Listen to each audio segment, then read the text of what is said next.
मूर्ति तो एक छोटी चीज है, उससे कहीं बड़ा तो मंदिर ही है, और ब्रह्म उस मंदिर से भी कहीं बड़ा, अनादि अनंत। मूर्ति मंदिर सब कुछ तो उसमें ही है, तब ये भला ब्रह्म को पूर्ण रूप से अपने में कैसे बंद कर सकते हैं। इस प्रकार मूर्ति पूजा करने के लिए तुम्हें निरर्थक ही कष्ट सहना पड़ता है। जब तक ब्रह्म विज्ञान नहीं पाते हो तब तक तुम्हारे कष्ट दूर होने को नहीं है। इस प्रकार देखते हो कि पुराणों में भी मूर्ति पूजा को उत्तम मार्ग नहीं कहा गया है, बल्कि इसका विरोध ही किया गया है। कुछ लोग कहते हैं कि प्रारंभ में मन को स्थिर करने के लिए मूर्ति पूजा करते हैं, बाद में धीरे धीरे छोड़ देंगे, पर यह विचार भी ठीक नहीं है, क्योंकि ऐसा करने पर भी तो मूर्ति के प्रति एक प्रकार की ममता जग जाएगी, और उस ममता का संस्कार छोड़ना अत्यंत कष्टप्रद बात होगी। पर मैंने कुत्ता बिल्ली पोसकर देखा है, उनके लिए कितनी ममता हो जाती है। तब समझ सकती हो कि जिस मूर्ति को इष्ट समझकर प्राणों का सारा माधुर्य उड़ेल कर उपासना करते हो, उसे छोड़ने में कितना कष्ट होगा। जैसे बाढ़ का पानी निकल जाने के बाद भी किनारे की भूमि पर अपना चिन्ह छोड़ जाता है, ठीक उसी तरह जो घोर तक पूजक हैं, बाद में ब्रह्मोपासना सीख कर निर्विकल्प समाधि की योग्यता पा लेने पर भी उन्हें मूर्ति का वह चिन्ह, वह रेखा, वह संस्कार छोड़ना कष्टकर होता है। इस युग के एक महापुरुष की जीवनी में देखोगे कि उन्हें बहुत कुछ इसी तरह की असुविधा हुई थी। अतः समय रहते सतर्क हो जाना ही बुद्धिमान का काम है। केवल मूर्ति पूजा नहीं मानना ही यथेष्ट नहीं है, निष्ठा के साथ ब्रह्मोपासना भी करनी ही होगी, नहीं तो बाद में पछताना पड़ेगा। मरने के समय अंतिम अश्रु बिंदु के साथ जिससे जीवन की व्यर्थता न प्रकट करनी पड़े, अपने जीवन को अपनी साधना के द्वारा ही सार्थक बनाना होगा। धन्यवाद। मेरी तरफ से बस इतना ही, और मैं अब आगे और लोगों से सुनना चाहूंगी उनके क्या विचार हैं, वो इस पर क्या सोचते हैं, और बीच बीच में आवश्यकता पड़ने पर मैं जो बाबा की चीजें बताई गई हैं उसको मेंशन भी करूंगी। धन्यवाद। कृपया कोई सामने आए, अपने विचारों को रखें। अभी जो चल रहा है, नवरात्र का जो सीजन है, इसमें हम लोग देख रहे हैं भाव जड़ता को बहुत ज्यादा बढ़ावा दिया जा रहा है। तो इसमें हम लोगों को लगा कि टॉपिक काफी अभी रिलेवेंट है, प्रासंगिक होगा इस पर चर्चा करना, इसलिए हम लोग सबने इस टॉपिक को सेलेक्ट किया है। सभी की इसमें जरूर कुछ ना कुछ राय होगी, कुछ इसके पक्ष में होंगे, कुछ विपक्ष में होंगे, जिसकी जो इच्छा हो वो अपनी राय रख सकते हैं। कृपया हैंड रेज करें। काफी लोग उपस्थित हैं, यह हमारे लिए बहुत उत्साह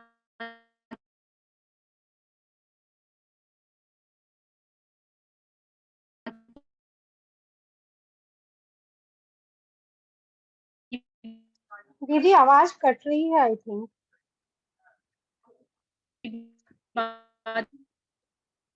सभी को आवाज आ रही है क्या? नहीं दीदी, नहीं आ रही। पूनम दीदी का आई थिंक वाईफाई इशू है।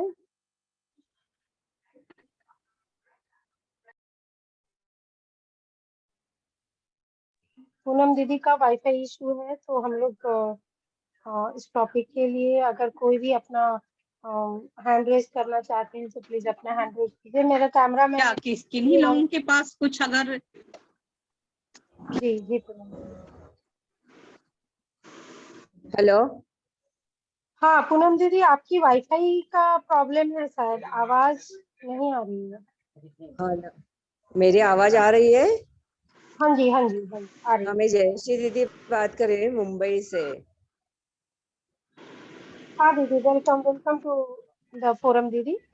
If you want to share आज का विषय है मूर्ति पूजा करने योग्य है या अयोग्य है। तो इसके विषय में तो मैं बोलूंगी कि बाबा ने हम लोगों को जो सब दिया है, सब पूरे सृष्टि चक्र और विज्ञान के आधार पे सब विषय में हम लोगों को बातें बताई है और समझाई है। जब मनुष्य का जन्म हुआ तभी मनुष्य ने ऐसी मूर्ति पूजा वगैरह तो चालू नहीं की। उसका धीरे धीरे विकास होने लगा और फिर ऋषि मुनि ने भी सोचा कि ये सब सृष्टि में क्या कि सृष्टि का एक कैसे हो रहा है, और ऋषि ने तभी उनको पता चला कि सबसे सूक्ष्म मन है। फिर उन्होंने जो कॉस्मिक माइंड है उसका उनको साक्षात्कार हुआ, और उन्होंने सब साधना वगैरह में सदाशिव, जब भी सदाशिव है जो 7,500 वर्ष से पहले जन्मे, तभी उन्होंने ये सब बातें बताई, और फिर सब लोगों ने तंत्र साधना वगैरह चालू की। तो आज के लोगों मीन्स अभी के जो लोग हैं वो कुछ कुछ बहुत साल के पहले से थोड़े भटक गए हैं। जो हम लोगों की जो संस्कृति है, जो पहले से ही हमेशा लोगों ने ये सब नॉलेज डेवलप किया है, तो उन लोगों को वापस वो साइंस के हिसाब से बताना है कि मनुष्य एक मीन्स एक प्रगतिशील उन्नत मानसिक प्राणी है, और उसे अपनी मानसिकता की प्रगति करनी है। तो मानसिकता की और उसका ध्येय क्या है, मीन्स परमेश्वर क्या है, परमेश्वर शक्ति क्या है, उसकी आइडिया उसको पहले समझनी पड़ेगी। तो वो फिर वो मीन्स जो भी डॉगमा है वो सब भूल जाएगा, और वो जो सही जो रास्ता है उसके हिसाब से वो अपनी प्रगति करेगा। हेलो। जी दीदी, आपने बहुत अच्छी बातें कही हैं। क्या मेरी आवाज आ रही है? हाँ, आ रही है। Yes sir. जी दीदी, बिल्कुल बाबा ने भी ऐसा ही हम लोगों को निर्देश दिया है कि अगर हम ब्रह्म भाव में आ जाएं, ब्रह्म साधना की तरफ आगे बढ़ेंगे और निष्ठा के साथ, तो निश्चित रूप से हम इन छोटी छोटी चीजों के बंधन में नहीं बंधेंगे। और जो पंच तत्वों से बनी हुई जो मूर्ति है वो तो ब्रह्म का स्वरूप हो ही नहीं सकती। फिर बाबा कहते हैं कि अगर वो ब्रह्म है तो फिर जिस आसन पर उसको बैठाते हैं, क्या वो आसन ब्रह्म से बाहर है? ऐसा बहुत सी चीजें बाबा ने मूर्ति पूजा के बारे में बहुत जगह दी हैं। और कोई दीदी सामने, बहुत बहुत धन्यवाद दीदी आपका। थैंक यू दीदी नमस्कार। जी नमस्कार दीदी।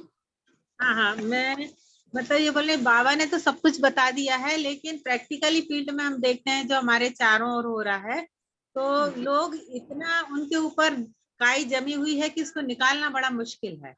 अब चारों तरफ अब नवरात्रि है, अड़ोस पड़ोस है, स्कूल है, डॉक्टर है, इंजीनियर है, मतलब जो भी हमारे आस सराउंडिंग में है उनमें इतना ज्यादा डॉगमा भरा हुआ है कि उसको बताने के लिए मतलब वो समझ हमको नास्तिक कहने लगते हैं। उनको समझाते हैं, साथ में बताते भी है, पड़ोसी लोग हैं जो, तो ये क्या है, इतना ये ना उनको लाने के लिए पता नहीं कितना प्रयास करना पड़ेगा। मैं समझा नहीं पाती उनको, ये बात बोलती हूँ कि मूर्ति पूजा नहीं करना चाहिए, सब बेकार है। बाबा ने बताया कि जिसने दुनिया को बनाया उसको अपन क्या करेंगे, है ना, उसको मूर्ति में कैसे रूप दे सकते हैं जो पूरी दुनिया को देखता है। क्योंकि बच्चे तो समझदार हैं, इस बात को समझते हैं और विरोध भी करते हैं। पर यह है कि अब इसके लिए बाबा चाहेंगे तो ही होगा, अपन तो प्रयास ही कर सकते हैं, है ना। जी जी जी। नहीं, अपना जैसे आनंद मार्ग में लोग आए हैं हाँ, और वो समझ गए हैं, वैसे धीरे धीरे बाकी के लोग भी आना चालू करेंगे। अभी तो हम लोगों को ही प्रयास करना है कैसे बताए हम सब समाज को। हाँ, हाँ, ऐसे हाँ, आनंद मार्ग में भी जो आए वो भी पहले मूर्ति पूजा कर रहे होंगे ना। हाँ। अब मैं तो हाँ, ये तो सही बात है, पर मतलब हाँ, अपन लोग तो मार्गी परिवार में ही जन्म लिए, कभी देखा नहीं है, सुना नहीं, तो मन में भाव आते ही नहीं है। हाँ, खड़े भी हो जाए तो फिर भाव ये आते ही नहीं है, बाबा ही दिखते हैं सब। हाँ। तो धीरे मतलब धीरे सब जब समझ आएंगे तो आ जाएंगे। जी जी दीदी, हाँ, बस प्रयास जारी है, यही कर सकते हैं, है ना। बहुत अच्छा टॉपिक है, हाँ, कुछ अच्छे पॉइंट मिलेंगे तो बताऊंगी फिर कल की क्लास में। स्कूल में थोड़ा लेती हूँ मैं क्लास अपने स्टाफ के साथ में, तो होती है बहस इन टॉपिकों पे लेके। जैसे अभी 9 दिन चल रहे हैं तो कोई अभिषेक कर रहा है, कोई कुछ कर रहा है, तो मैं बोलती इनको करने का कोई मतलब नहीं है। जब प्रैक्टिकली हम जुड़ेंगे मेडिटेशन क्या है, तंत्र साधना से, तब उस वक्त को जानेंगे। तो नहीं, दीदी अभी भाव अभी करने अभी से भी डर। नवरात्रि का उत्सव जो लोग कर रहे हैं ना, जी तो जी। मीन्स काली माता, पार्वती माता, इन हाँ सबके मीन्स सबका कंसेप्ट लेके लेडीज लोग कर रहे हैं, लेकिन हाँ उन्होंने क्या किया वो लेडीज लोगों को पता नहीं। जैसे अभी हाँ। बाबा हम लोगों को बताते हैं कि नहीं तो सदाशिव बताते थे, हैं उनकी पांच हाँ हाँ। पांच वाइफ थी, पार्वती का, काली, गंगा, काली और हाँ तो तीन तीन। काली जब अपने काली माता थी, उन्होंने तो बहुत साधना की, मेडिटेशन हाँ किया। हाँ, भैरव भैरवी उन्हीं के बच्चे थे। तो नहीं, ये ये कहानी तो ये बताती हूँ लोगों दीदी तो को, लोग विश्वास नहीं करते। बोलते ये कहाँ पढ़ लिया, हाँ कहाँ है। बोलते हमारे गुरु हाँ हाँ महाराज ने दिया, उनको बोलते हैं।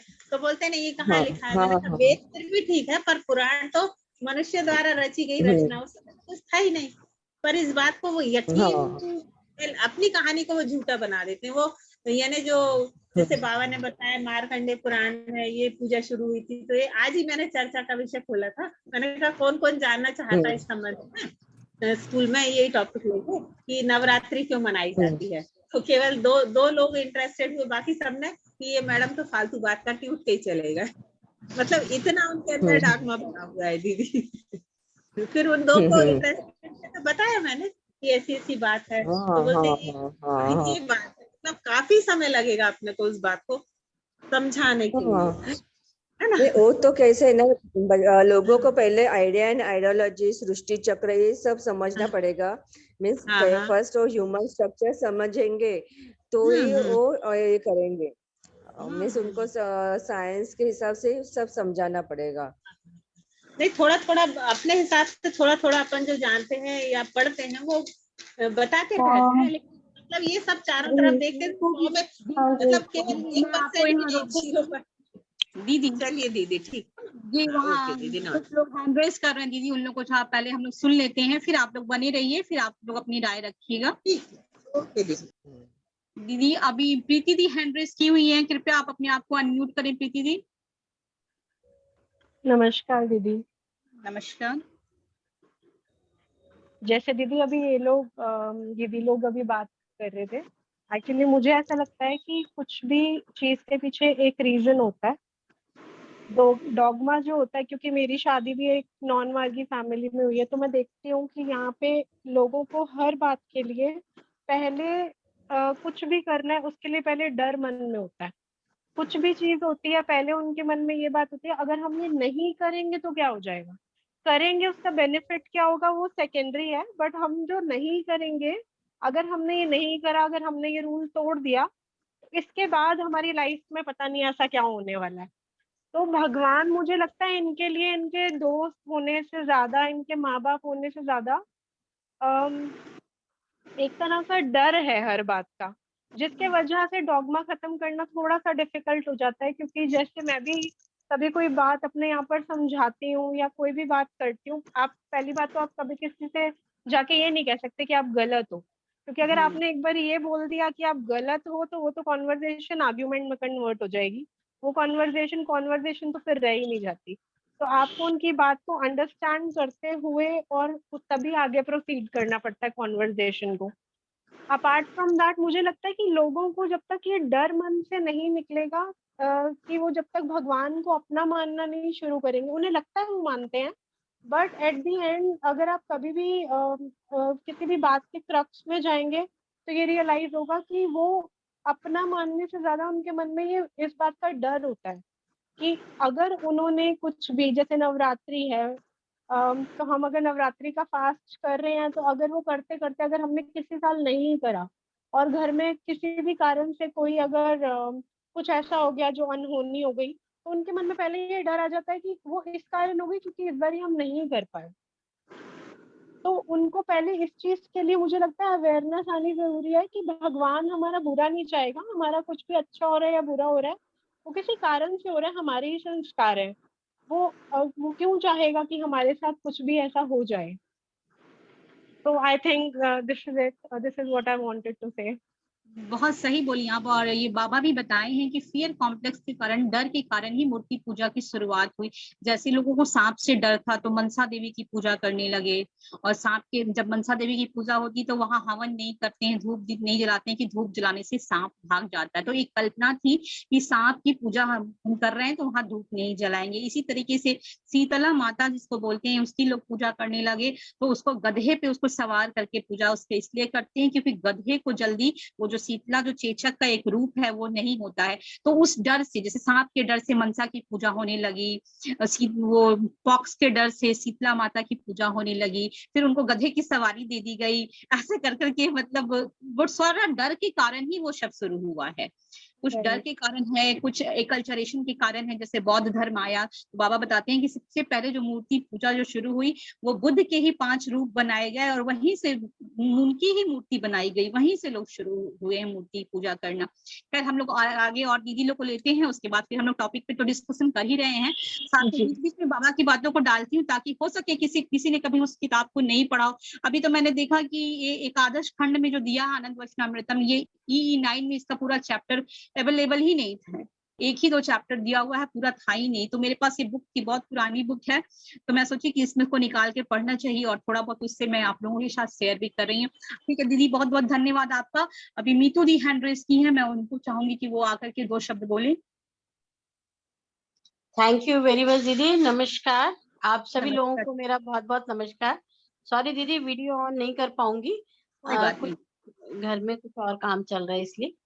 वैसे हम लोग आपको देखिए, परिचित हैं दीदी, कोई दिक्कत नहीं है। अच्छा थैंक यू दीदी। देखिए इस मैटर पे मुझे लगता है मैंने तो मूर्ति पूजा को भोगा है। मैंने अप्रोक्सीमेटली 15 साल मूर्ति पूजा की, और 30 साल नहीं, हाँ 30-40 साल मैंने साधना की। और बॉर्न आनंद मार्गी फैमिली से पहले से ही डिसाइडेड था कि हमें मूर्ति पूजा नहीं करनी है।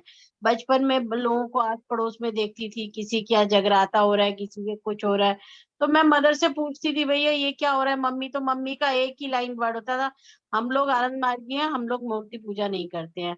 बट ये चीज समझ नहीं आई ना, शायद मैंने पूछी कि हम क्यों नहीं करते हैं, बट ये पता था कि एक थंब रूल है, हम आनंद मार्गी हैं, हम मूर्ति पूजा नहीं करेंगे।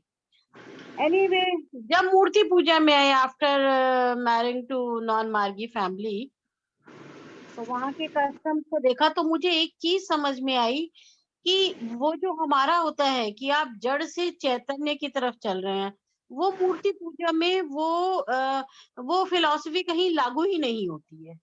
जो लोगों को, बच्चों को भी बचपन से परिवारों में मूर्ति पूजा सिखाया जाता है, दैट इज जस्ट मूर्ति एक ऐसा ऑब्जेक्ट है आपके घर में जिससे आप कुछ भी मांगो and she will give it to you. ये एक ऑब्जेक्टिव पूजा हो जाती है कि जिसमें आपको मटेरियलिस्टिक चीजें मांगनी है। कभी ये बताया ही नहीं जाता किसी बच्चे को, या कभी सिखाया नहीं जाता कि बेटा आपको मोक्ष लेना है, आप क्यों पैदा हुए हैं, आपको परम पुरुष से जाके मिलना है। ये बात मूर्ति पूजा में ना कोई पंडित बताता है, ना ही कोई मंदिर माँ बाप बताते हैं। और बड़े, मैं भी उन जब लोगों को देखती थी, अरे नवरात्रे आ गए, देवी मैया से मैं ये मांगूंगी, मेरा देखो 9 दिन का हुआ था पूरा हो गया, and to my utter surprise जो वो लोग करते थे वो कहीं ना कहीं पूरा हो जाता था।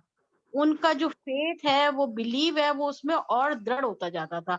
मे बी कुछ ना कुछ खेल पॉजिटिव माइक्रोवाइटा का भी रहा होगा, क्योंकि अगर आप एनवायरमेंट मंदिर के बाहर और एक सिनेमा हॉल के बाहर देखें तो उसमें डिफरेंस रहता है।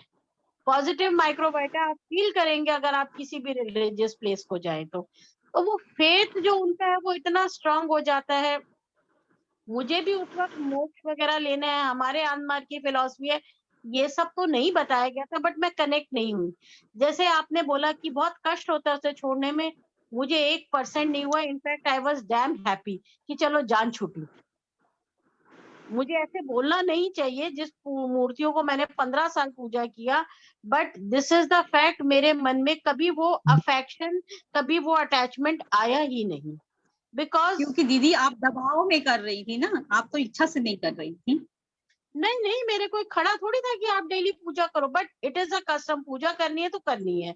मतलब जैसे अब हम लोग को होता है कि एक क्लास में आगे तो पढ़ना ही है, इररिस्पेक्टिव कि आपको साइंस पसंद नहीं है तो भी साइंस भी पढ़नी है, मैथ्स भी पढ़ना है, सोशल स्टडी भी पढ़नी है, इट वाज लाइक दैट।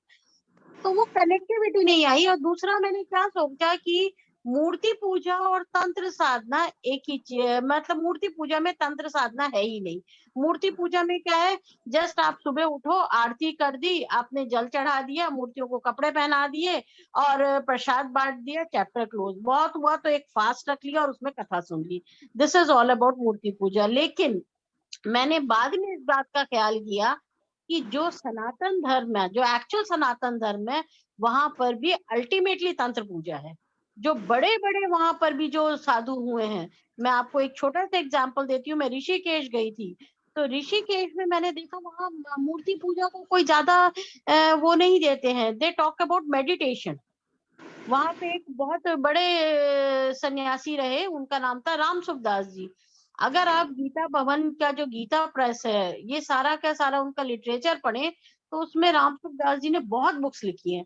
और सारी की सारी बुक्स जो है, दैट इज आत्मा को परमात्मा से मिलाना। तो जो हमारा एक्चुअल सनातन धर्म है, जिसको लोगों ने मूर्ति पूजा में कन्वर्ट कर दिया, वो मूर्ति पूजा तो है ही नहीं उसमें। उसमें वही संदेश है जो हम आनंद मार्ग में कहते हैं कि आत्मा को परमात्मा से कैसे मिलना चाहिए।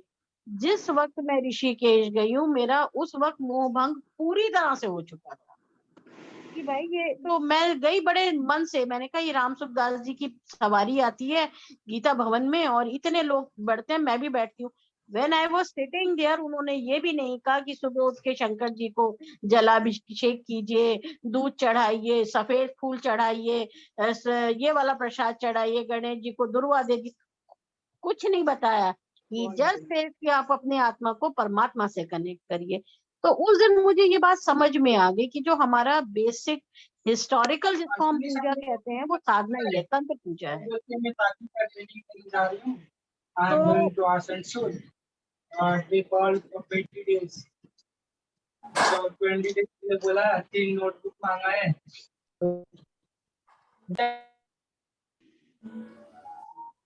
हेलो। हाँ जी दीदी, आप कंटिन्यू कीजिए, उनको म्यूट कर दिया गया हो, दीदी कर दीजिए। अच्छा अच्छा अच्छा। तो बस बहुत ज्यादा टाइम नहीं लूंगी दीदी, बहुत लोग जुड़े हुए हैं। तो कुल मिला के इस तरह से मेरा मोह तो बहुत जल्दी भंग हो गया। और कहीं ना कहीं जैसे जैसे साधना ली, जब आप साधना में आते हैं तो ऑटोमेटिकली जो हमारा ध्यान है वो हर तरह की पूजा से हट जाता है। मुझे शुरू से ही कभी किसी के प्रवचन सुनने पसंद है, अगर मैंने जिंदगी में सुने तो ऋषिकेश में वो एक सिंगल सुना था राम सुखदास जी का, क्योंकि बड़ा उनका नाम सुना हुआ था। बट उसमें भी मुझे अल्टीमेटली यही लगा कि ये वही कह रहे हैं जो तंत्र साधना हमारी है। तो ये हम लोगों को बताना पड़ेगा कि ऑब्जेक्टिव क्या है पूजा का। आपको ये करके पूजा करनी है कि मेरा घर बन जाए, मेरे पास गाड़ी आ जाए, मैं पास हो जाऊं, मुझे नौकरी मिल जाए, लड़की की शादी हो जाए। अगर ये करके पूजा करनी है तो ये तो पूजा है ही नहीं है। वो तो अपने समय पे जब होना होगा हो ही जाएगा, उसमें भगवान का तो कोई रोल होता नहीं है, मतलब मूर्ति का तो कोई रोल होता नहीं है। और जो आपके लाइफ का एक्चुअल गोल है वो तो परमात्मा से मिलने का है, वो तो तंत्र साधना से ही होगा। तो ये चीज अगर उन लोगों को समझ में आ जाए फ्रॉम द चाइल्डहुड, चाहे वो हम एजुकेशन के माध्यम से समझाएं या कैसे भी बच्चों को समझाना शुरू करें, तो मेरे ख्याल से मूर्ति पूजा एलिमिनेट हो जाए। नमस्कार दीदी, थैंक यू। दीदी बहुत बहुत धन्यवाद दीदी आपका। अभी मीरा दी हैंड रेज की है, कुछ कहना चाहती हैं? यस, नमस्कार दीदी, नमस्कार टू ऑल। बहुत ही इम्पोर्टेंट टॉपिक है और अभी ये सीजन भी चल रहा है, अभी जो फेस्टिव मूड है लोगों का, लोगों के बिलीव पे मेरा कोई क्वेश्चन नहीं है डेफिनेटली। बट एक बिलीव पहले तो ये आया कहाँ से? तो ये प्री आर्यन, ये इंडस वैली के पास लोग जब जंगल में रहते थे और फियर एक होता था, फियरफुल माहौल होता था, तो उस एनवायरनमेंट में लोग एनिमल की पूजा, ट्री की पूजा, क्योंकि उनको जिस चीज से उनको या तो भय होता था या फूड मिलता था, तो उसकी वो पूजा करते थे। कुछ चीजें मैं पूरी तरह से इस चीज को डेफिनेटली डॉगमा में कन्वर्ट जैसे जैसे होना शुरू हुआ, लोग जैसे जैसे एक भय मीन्स गॉड लविंग नहीं गॉड फेयरिंग पीपल बनना शुरू हो गए, तो इसमें और ज्यादा डॉगमा आना शुरू हो गया। लोगों के माइंड में एक नेगेटिव थॉट आना शुरू हो गया और इस फियर मतलब फियर का एनवायरनमेंट हुआ। अब मूर्ति पूजा डॉगमा है, बिलीव है, जिनकी बिलीव है उस पर मेरा कोई क्वेश्चन नहीं है, बट ये इतना नेगेटिव होता गया है। आज हम लोग देख रहे हैं कि मूर्ति पूजा का साइड इफेक्ट क्या है। बिलीव तो ठीक है, बट इसको एक फन पार्टी एंड म्यूजिक लगा दिया जाता है, वहाँ स्पिरिचुअल एनवायरनमेंट दूर दूर तक नहीं होता है। पहले तो फिर भी हुआ करता था, नेचुरल चीजों से लोग आइडल बनाते थे तो फिर भी हुआ करता था, बट आज केमिकल का यूज हो रहा है, तो ये भी बहुत बड़ा चीज है जिस पर कि हमें सोचना पड़ेगा। लोगों के बीच में इस बात को विचार को रखना पड़ेगा। ठीक है, आपकी बिलीव से मुझे कोई क्वेश्चन नहीं है, बट हमारे इन्वायरमेंट को जो डैमेज कर रहा है उस पे तो मेरा क्वेश्चन जरूर आएगा। जब हम आइडल को ले जाते हैं, एक तो ये कि जब आप जिसको परम ब्रह्म मान रहे हैं और आप बोलते हैं कि ये खंडित हो गया, फिर से स्थापना करना पड़ेगा, तो क्या वो इतने छोटे हैं, इतने मेरा कहना मतलब इतने सीमित है कि वो क्या खंडित हो जाएंगे, तो फिर से उनको उनकी स्थापना करनी पड़ेगी, फिर से उनको जो पूरे विश्व को बृहद है, आदि अनंत है बोला जाता है। अगर भगवत गीता को भी आप पढ़ें और उसमें जाने तो उसमें भी बोलते हैं कि ना मेरी कोई आदि है ना कोई अंत है, तो वो खंडित कैसे हो सकते हैं। एंड मोस्ट इम्पॉर्टेंट, अगर आप कर रहे हैं, बिलीव भी कर रहे हैं, तो वहां पे वो इन्वायरमेंट क्यों नहीं है। कलर और केमिकल की जो यूज की जा रही है और पूरी हमारी जो नदियां हैं वो पूरी तरह से डेड में कन्वर्ट हो रही हैं। फूल माला जो हम थ्रो करते हैं रिवर्स में, उससे हमारी रिवर्स पॉल्यूटेड हो रही हैं। उनकी बिलीफ इतनी ज्यादा अंधविश्वास की तरफ बढ़ चुके हैं कि इन सारी चीजों पे भी उनकी ध्यान नहीं है, जिस डाल पे बैठे हैं उस चीज को काट रहे हैं। तो ये बहुत डीप रूटेड हो चुकी है सोसाइटी में। No one going to listen to your voice अगर आप बोलते हैं तो। हाँ, कुछ चीजें लॉजिक के साथ, बाबा ने जैसे बोला कि हमें किसी के बिलीव को चोट नहीं पहुंचाना है। अगर उनकी बिलीव प्योर है तो वेल एंड गुड, ठीक है, वो मूर्ति पूजा भी करते हैं और समर्पण भाव है तो रातों रात तो परिवर्तन नहीं आएगी। हर किसी का संस्कार है कि उनके अकॉर्डिंग टू संस्कार उनकी बिलीव भी होती है। वो आज अगर आइडल कर रहे हैं तो मे भी उनकी संस्कार नहीं है कि वो समझ पाए इतनी सूक्ष्म चीजों को। सूक्ष्म वो सटल से स्ट्रॉन्ग की तरफ जाने की क्षमता उनकी शायद अभी नहीं होगी। मैं किसी के बिलीफ पे मैं चोट नहीं पहुंचा सकती हूँ, नहीं बोल सकती, लेकिन डेफिनेटली हमारे इन्वायरमेंट को जो पॉल्यूटेड कर रहे हैं, जो साउंड पॉल्यूशन हो रहा है, इस पे तो हम क्वेश्चन कर ही सकते हैं और हमें बताना ही चाहिए लोगों को कि कम से कम आप जो कर रहे हैं उसको एक इन्वायरमेंट तो हो, एक माहौल तो हो जहाँ पे आप लोग कर रहे हैं वहाँ फील आए कि ठीक है। टेम्पल में का इन्वायरमेंट फिर भी होता है, लेकिन वहाँ भी मटेरियल थॉट बहुत ज्यादा इन्वॉल्व होता जा रहा है और इस चीज में बहुत ज्यादा लोग सुनने के लिए तैयार नहीं है। तो बस मुझे यही कहना था। मैं सेकंड राउंड में फिर अपना ओपिनियन शेयर करूँ। Thank you so much. बहुत बहुत धन्यवाद दीदी आपका। आपने बहुत ही प्रासंगिक बातें कही हैं जो अभी पर्यावरण को लोग बहुत नुकसान पहुंचा रहे हैं, प्रशासन को इससे बहुत से रूल्स भी बनाने पड़ रहे हैं, फिर भी लोग उसको फॉलो करने को तैयार नहीं है। फिर हम इसी चर्चा में आप बने रहिए और आगे आचार्य दिलीप दादा वो हैंड रेज किए हुए हैं, मैं उनको बुलाना चाहूंगी। दादाजी कृपया आप अपने आप को अनम्यूट करें। आचार्य दिलीप दादा। नमस्कार जी। नमस्कार में बहुत बहुत स्वागत है। जी जी जी, मैं सभी की बात सुन रहा था और आप सभी लोग जो मूर्ति पूजा के ऊपर अपना वक्तव्य दे रहे थे, अपने अपनी जगह सब लोग सही थे। हमको अब इस जो बात में जो हमको खास करके जो एक चीज लगी कि हम सभी लोग मूर्ति पूजा के विरोध में खड़े हो गए। इसको थोड़ा हमको मनोवैज्ञानिक ढंग से देखना पड़ेगा, क्योंकि जब हम किसी चीज के विरोध में खड़े हो जाएंगे तो जो दूसरा आदमी जो मूर्ति पूजा कर रहा है वो अपनी डिफेंस और भी तगड़ी कर लेगा। जी अब मेरी बात समझिए कि जैसे मान लीजिए हमने किसी का विरोध किया तो क्या होगा, वो दूसरा आदमी वो बहुत सारे तर्क लेकर के आएगा और अपने तर्क के द्वारा अपने आप को इतना मजबूत कर लेगा कि आप उसको पेनिट्रेट नहीं कर सकते, आप उसके दिमाग में घुस नहीं सकते। इसको समझाने का एक तरीका है जो मेरे ख्याल से हमने बाबा के बुक्स में ही पढ़ा होगा या कहीं और भी हमने इसके बारे में पढ़ा होगा। अब विवेकानंद जी मूर्ति पूजा के विरोधी थे, ये हम लोग जानते हैं इस बात को, लेकिन उनके गुरु रामकृष्ण परमहंस वो मूर्ति पूजक थे, वो काली की पूजा करते थे, ये भी हम लोग जानते हैं। ये प्रश्न एक बार विवेकानंद से पूछा गया, अरे भाई ऐसा क्या है कि आप तो कहते हैं मूर्ति पूजा नहीं करनी चाहिए, जबकि आपके जो गुरु है जिससे आपने दीक्षा ली है वो तो खुद ही काली की पूजा करते हैं। उन्होंने अपने कई ढंग से उसको समझाया, जैसे कि अभी एक दीदी भी बता रही थी कि जो मूर्ति पूजा है वो एक शुरुआत की चीज है, मन को लगाने की चीज है। एक बार वहां मन लग जाए, स्थिर हो जाए, तो बाद में मन को एलिवेशन करने का मौका मिलता है। इस तरह से उन्होंने उसको इस बात को समझाने की कोशिश की। अब ये जो बात है इसमें बहुत सारी बातें उभर के सामने आती हैं। ये मूर्ति पूजा स्टार्ट कब हुई, इसका इतिहास तो होना चाहिए ना।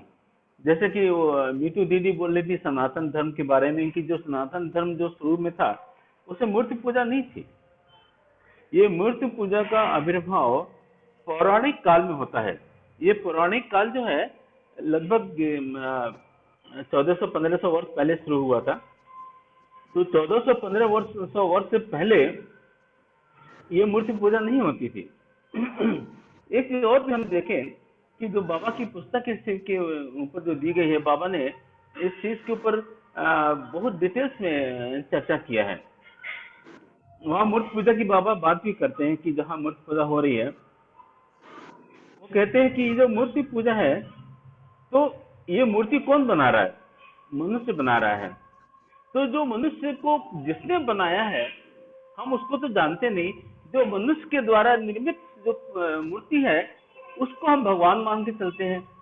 इससे तो अच्छा यह है कि जो भगवान ने जो पेड़ पौधे पशु पक्षी बनाए हैं वो ज्यादा अच्छे हैं, एटलीस्ट वो तो भगवान ने ही बनाए हैं ना, तो उनको मानना ज्यादा अच्छा होगा, बशर्ते कि हम मूर्ति को माने जो कि मूर्ति खुद इंसान बना रहा है, अपनी कल्पना के द्वारा बना रहा है। इस बात को बाबा वहां चर्चा करते हैं। मैं इसको एक अलग ढंग से कहने की कोशिश करूंगा, क्योंकि हमने जैसे कहा कि यदि हम उनका विरोध करेंगे तो अपना डिफेंस बहुत सारा कर लेते हैं लोग और फिर वो आपकी बात नहीं मानते। तो यहाँ पर यह है आस्था तो है ना, उनकी आस्था बहुत बड़ी चीज होती है। तो जैसे हमारी एक आस्था बनी है वैसे उनकी भी एक आस्था है और वो मूर्ति के द्वारा अपनी आस्था को वो प्रकट करते हैं। तो ये अपने आप में एक मान लीजिए मोमेंट्री भी है, एक मिनट के लिए भी है, ये तो पूजा मूर्ति पूजा कर रहे हैं तो कुछ तो उनके अंदर भावना है जो कि जग रही है ईश्वर के प्रति। वो भले ही मूर्ति के द्वारा जा रही हो, ईश्वर के अस्तित्व को कहीं न कहीं अनजाने में वो उसको मान रहे हैं, क्योंकि वो आस्था जगा रहे हैं। और आस्था कहाँ हो रही है, मानसिक स्तर पर हो रही है। तो हमको इससे इस तरह से बताया जाए कि देखिए साधना के कई स्तर हैं। जो शुरू का जो मनुष्य होगा जैसे हम मान लीजिए हम पढ़ लिख करके बड़े हुए तो हम जूनियर केजी गए, सीनियर केजी गए, क्लास 1, 2, 3 करते करते हाई स्कूल इंटर ग्रेजुएशन हमने किया। तो ये जो हमारा प्रोसेस था बड़ा स्लो प्रोसेस था। उसके बाद से हमको बाद में पता चला कि जो हमारी बहुत सारी जो मान्यताएं थी वो बदलती चली गई, जैसे जैसे हम हमारे शिक्षा आगे बढ़ती चली गई। ये जो मूर्ति पूजा है ये जूनियर केजी सीनियर केजी जैसा है। ये ठीक है, आपकी आस्था है, इसमें आप जुड़े हुए हैं, लेकिन इसका जो स्तर है, आप जूनियर केजी सीनियर केजी में अभी तक अटके हुए हैं, आपकी उम्र बहुत बढ़ गई है, आपको इससे ऊपर अपना स्तर बढ़ाना होगा। यदि वास्तव में उस परम सत्ता के अस्तित्व के बारे में थोड़ी भी आपके अंदर जागरूकता आप चाहते हैं कि जगे, तो ये आवश्यक है आपके लिए कि आप इस जूनियर केजी सीनियर केजी से बढ़ करके आप हाई स्कूल में आए, इंटर में आए और ग्रेजुएशन करें। ये जो अध्यात्म का स्तर है, अध्यात्म के स्तर में ये मानसिक स्तर से ऊंचा स्तर एक है। जब हम मानसिक स्तर की बात करते हैं तो ये जो भौतिक वस्तुएं हैं, इनका अस्तित्व कुछ नहीं रह जाता।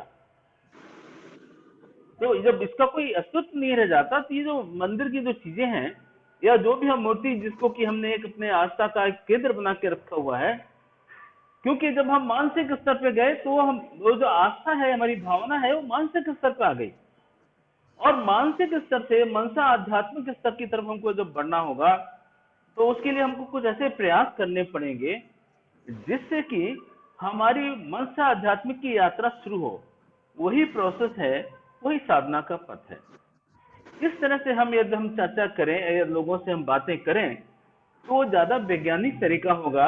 और ये ना कहें कि भाई ये चीज गलत है, वो गलत है, वो हमको मालूम है गलत है, लेकिन जैसे बच्चे को आप मना कीजिए कि ये गलत है, तो उसकी और रिजिडिटी बढ़ जाती है, रिजिडिटी हो जाती है कि नहीं हम तो यही करेंगे। लेकिन जैसे ही आप उसको वैज्ञानिक तरह से समझाना शुरू कर देते हैं, तो वो फिर उसकी मान्यता वहां ढीली होगी और क्योंकि और आगे बढ़ती जाएगी। तो इन बातों का मेरे ख्याल से हम लोग को ख्याल रखना चाहिए। और इस मामले में खास करके जो घर की स्त्रियां होती हैं, उनमें रूढ़िवादिता बहुत ज्यादा होती है। वो रूढ़िवादिता का बड़ा कारण है शिक्षा का अभाव। तो इस बात का भी हमें ख्याल रखना पड़ेगा कि हम जिससे बात कर रहे हैं उसके अंदर शिक्षा का अभाव है। और हम उसको इतिहास की बात करेंगे तो उसको इतिहास मालूम नहीं है, हम उसको और कोई बातें करेंगे तो वो चीज उसके बारे में ज्ञान नहीं है। जैसे कि मान लीजिए अभी कुछ दिन पहले गणेश उत्सव अभी हुआ, तो बाबा ने गणेश के बारे में बताया। तो गणेश का शिव से कोई रिश्ता नहीं था, लेकिन गणेश की आस्था या गणेश का अस्तित्व को बल मिले, इसलिए लोगों ने शिव के साथ ही जोड़ दिया। यही कारण है कि बाबा जब नमः शिवाय सांता में जब चर्चा कर रहे हैं सारी दुर्गा, लक्ष्मी, सरस्वती, जितनी भी देवियों की चर्चा, तारा, उनकी चर्चा की है, तो बाबा ने उसके बारे में वर्णन किया है कि ये इनकी उत्पत्ति कब हुई। ये सारे पौराणिक काल की देवी देवताएं हैं और आपने देखा होगा सारे का संबंध शिव भगवान के साथ में है। शिव की मान्यता हमारे हिंदू समाज में बहुत प्रगाढ़ है और होनी भी चाहिए। तो वो तो शिव की मान्यता, जैसे कोई भी आदमी है, ये तो शिव से कनेक्टेड नहीं है तो समाज उसको स्वीकार नहीं करता। भगवान राम को भी भगवान बनाने के लिए शिव की पूजा करनी पड़ती है, रावण को भी शिव की पूजा करनी पड़ती है, तब उनका समाज में एक स्थान बनता है, अदरवाइज कोई उनका स्थान नहीं बनता था। उस रामायण कहानी बहुत छोटी सी कहानी बन के रह जाती थी। दुर्गा का भी शिव के साथ में संबंध कर दिया, सारे और भी जो देवी देवताएं हैं सारे हो गए। और ये देवी देवताएं जो हैं, इनके पीछे जो भाव छिपा हुआ है उसमें बहुत सारी वैज्ञानिक चीजें भी हैं। ऐसा भी नहीं कि बहुत निरर्थक चीज, ऐसी नहीं है। वो जो वैज्ञानिक तत्व हैं उनके कुछ कारण थे। तो जैसे क्या होता है, मान लीजिए हम किसी बच्चे को समझाना शुरू करें किसी चीज के बारे में, जैसे मान लीजिए आप अमेरिका कोई नहीं गया अभी तक, एक एग्जाम्पल लेते हैं, आपने अमेरिका में कोई चीज देखी, अब उस चीज का वर्णन आप यहाँ करें बैठ करके, तो आपको समझाने के लिए यहाँ तो उसका सिमिलरिटी कहीं दिखाई नहीं पड़ रही है, तो आपको उसमें कुछ कहानी बताएंगे, नहीं वो बहुत लंबा होता है, वो बहुत मजबूत होता है, उसका ऐसा आकार होता है, उसका ऐसा कलर होता है। अब जिस आदमी को आप समझा रहे हैं उसने वो चीज नहीं देखी है, तो वो अपने मन में कल्पना करने लगता है कि अरे ऐसा होगा। अब उसने देखा नहीं है, लेकिन किसी की कही सुनी बातों को लेकर के और वो उसको अपनी तरफ से मनगढ़ंत कुछ बातें सोचना शुरू कर देता है। जब वो इन बातों को सोचेगा तो उसका आकार एकदम अलग हो जाएगा। तो इसी तरह से जो पुराणों में भी बहुत सारी कहानियां कही गई, उसके वैज्ञानिक आधार थे, लेकिन उस वैज्ञानिक आधार को वहां का आदमी, उस समय का आदमी इतना समझ नहीं पा रहा था, क्योंकि समाज में बहुत डिफरेंस था। कुछ लोगों को बहुत अच्छा ज्ञान था, कुछ लोगों के अंदर बिल्कुल ज्ञान नहीं था। तो जो ज्ञानी पुरुष है, जो नीचे के लोगों को समझा रहा है, तो वो नीचे के लोग समझ नहीं रहे उसको। लेकिन वही जब मूर्ति के द्वारा समझाया कि उसके 10 पैर थे, 10 हाथ थे, 10 ये थे, अब शक्तियों को उसको 10 हाथ दिखा दिए, उसके 10 सर दिखा दिए, उसके और तरह तरह से वर्णन किए, वो आदमी समझ में आने लग गया। काली के की जो अक्षमाला है, उसमें मुंड दिखा दिए कि वो 50 मुंडों की माला लेकर के काली पहुंच रही है, जबकि वो अक्षमाला है, आ से लेके छा शब्द जो है वो शब्द मुंह से निकलते हैं, तो नरमुंड की तरह से उसका डिपिक्शन कर दिया गया। अब ये हो गया कि वो काली जो है नरमुंड लेकर के ही चलती है। 50 आदमी का जो सर है, या तो एक सर की 10-12 केजी का होता है, तो 500 केजी का कोई सर लेकर के चल सकता है क्या? कभी नहीं चल सकता। तो इस तरह की जो बातें हैं, जो पिक्चर्स में दिखाई गई, वो एक प्रतीकात्मक रूप से कुछ दर्शन की बातें थी, लेकिन लोग के अंदर भाव जड़ता के प्रति बाद में ये जो अध्यात्म था, ये एक व्यवसाय में बदलता चला गया। तो व्यवसाय में जो कुछ वर्ग थे, जैसे ब्राह्मण वर्ग हैं, उन्होंने अपना व्यवसाय इसको बनाया। उसके बाद से उन्होंने बहुत सारी कहानियां गढ़ी, जिससे कि लोगों को वो जो कह रहे हैं उस पर उनका विश्वास बढ़ता रहे और उनकी इसमें रोजी रोटी चलती रहे। तो ये बेसिकली बातें हैं जिसको कि हम लोग को समझना होगा। हम उनको इसलिए ना नकारें कि वो लोग मूर्ति पूजा करते हैं, खराब हैं या अच्छे हैं, ऐसा कोई भाव मन में लेकर के नहीं रखना चाहिए। हाँ, ये मन में एक दया की भावना उनके प्रति जरूर आनी चाहिए कि देखिए ये लोग कितने अज्ञानी हैं कि उन्होंने मूर्ति पूजा को चला करके रखा हुआ है, जबकि इसके आगे भी चलने का बहुत बड़ा स्कोप है, बहुत बड़ा रास्ता है उनको। तो उस मूर्ति पूजा में जो उनकी आस्था है, उस आस्था को धीरे धीरे करके अध्यात्म के रास्ते पर कैसे लाया जाए, उसका प्रयास हमारे अंदर होना चाहिए। दीदी, ये हम कहना चाहते थे। फिर आप लोग और कुछ प्रश्न होंगे तो हम उसका जवाब देंगे। नमस्कार दीदी। बहुत बहुत धन्यवाद दादा आपका। और दादा जो ये काली की 50 सिरों की बात बोले, वो बाबा एकादश खंड में उसको लिखे हुए आनंद वचनामृतम में, और बताए हैं कि उस वक्त लिपि का विस्तार नहीं हुआ था, इसलिए स्वर को मुंह से दिखाने के लिए मुंडों की माला बताई गई, और 50 चुकी हैं इसलिए 50 सिर की माला पहनाई गई। अभी बहुत बहुत धन्यवाद दादा आपका। एक मानस जाधव दीदी हैं, वो हैंड रेस कर रही हैं। कहिए दीदी, क्या कहना चाहती हैं आप? मानस दीदी, दीदी आपने अभी जय श्री दीदी। जय श्री दीदी। आपका जो लिखा हुआ है ऊपर उसमें नमस्कार दीदी। नमस्कार दीदी। मैं कहना चाहती हूँ कि आज का अपना सब्जेक्ट ऐसा है कि हम लोगों को मूर्ति पूजा से धीरे धीरे बाहर कैसे निकाले, और अपने मुझे ब्रह्म भाव कैसे समझाए। तो अभी मीन्स ये सब लोगों को समझाने के लिए मीन्स लेक्चर लेना बहुत मीन्स डिफिकल्ट तरीका है। तो मेरे ख्याल से इजी तरीका ऐसा है कि व्हाट्सएप स्टेटस, हम छोटे छोटे मैसेज डालेंगे अपने व्हाट्सएप स्टेटस में कि ब्रह्म क्या है, फिर ब्रह्म मीन्स ब्रह्म के बारे में धीरे धीरे छोटे छोटे ऐसे मैसेजेस डालते रहेंगे। तो मिस अभी हमारे फोन में बहुत सारे नॉन मार्गी लोग भी रहते हैं, तो वो धीरे धीरे तो पढ़ना चालू करेंगे। तो हम लोगों को मूर्ति पूजा के खिलाफ नहीं बोलने का है, हम लोगों को अपने आइडियोलॉजी के बारे में बताने का है। लेकिन ये हमारी आइडियोलॉजी वगैरह ऐसे नहीं, एक जो बाबा ने जो छोटे छोटे कॉन्सेप्ट दिए हैं ब्रह्म के बारे में, वो वैसे हम लोग अपने व्हाट्सएप स्टेटस में डालेंगे तो धीरे धीरे लोग थोड़े उनको थोड़ी थोड़ी मालूमात होती जाएगी। जी दीदी, बहुत बहुत धन्यवाद दीदी आपका इस बहुमूल्य सुझाव के लिए। आपका सुझाव बहुत अच्छा है दीदी। और दादा ने भी जो बातें कही कि बाबा भी बोले कि डायरेक्ट हम लोगों पे आघात करेंगे तो वो लोग उस मूर्ति मूर्ति को ही फिर बचाने में लग जाएंगे और वो सुंदर भाव मन से खत्म हो जाए, उनको लोगों तक पहुंचाना है। दूसरी है कि बहुत से हम लोगों के पास नए लोग भी जुड़ते हैं जिनको बहुत सी चीजें मालूम ही नहीं होती हैं। उन लोगों को हम लोगों के डिस्कशन के माध्यम से अवेयरनेस भी होता है नए लोगों को, पुराने लोग को थोड़ा सा रिवीजन भी होता है। कुछ लोग तो हैं जो बहुत ज्यादा जानते हैं, उन लोगों को बुलाया ही गया है इसलिए कि वो आए अपनी बातों को रखें। लेकिन कुछ नए लोग भी हैं दीदी जो बिल्कुल ही नहीं जानते, और ये ओपन फोरम है तो उन लोगों को भी बुलाया जाता है जो बिल्कुल नए हैं, वो हम लोग के डिस्कशन से कुछ सीखें, कुछ सुने। और ओपन फोरम में मैं यहाँ सबसे रिक्वेस्ट करूँ कि आप लोग जितने कोई भी अननोन लोग हो जो जानना चाहते हो, कुछ समझना चाहते हो, तो उन लोगों को आप लोग इन्वाइट कीजिए। अगर उनके मन के लायक कोई टॉपिक है तो आप लोग को जरूर बुलाएं। इससे जरूर सबका ज्ञान का विस्तार भी होगा। हम लोग अपने नॉलेज को भी इनहेंस कर रहे हैं, सिर्फ दूसरों पे ही नहीं दीदी, हम लोग खुद भी सीख रहे हैं। मैं तो यहाँ बराबर है कहती हूँ कि मैं यहाँ सीखने ही आती हूँ, क्योंकि इस डिस्कशन से हम लोग सब लोग सीखते हैं। जब खुद नहीं सीखेंगे तो दूसरों को कैसे अवेयर करेंगे। बहुत बहुत धन्यवाद दीदी, आपका बहुत बहुमूल्य सुझाव है। सब लोग इसको जरूर मानेंगे और आजकल तो सभी दादा दीदी लोग ये काम कर रहे हैं। मैं देखती हूँ सब लोग कुछ ना कुछ स्ट्रेस लगा रहे हैं। धन्यवाद दीदी।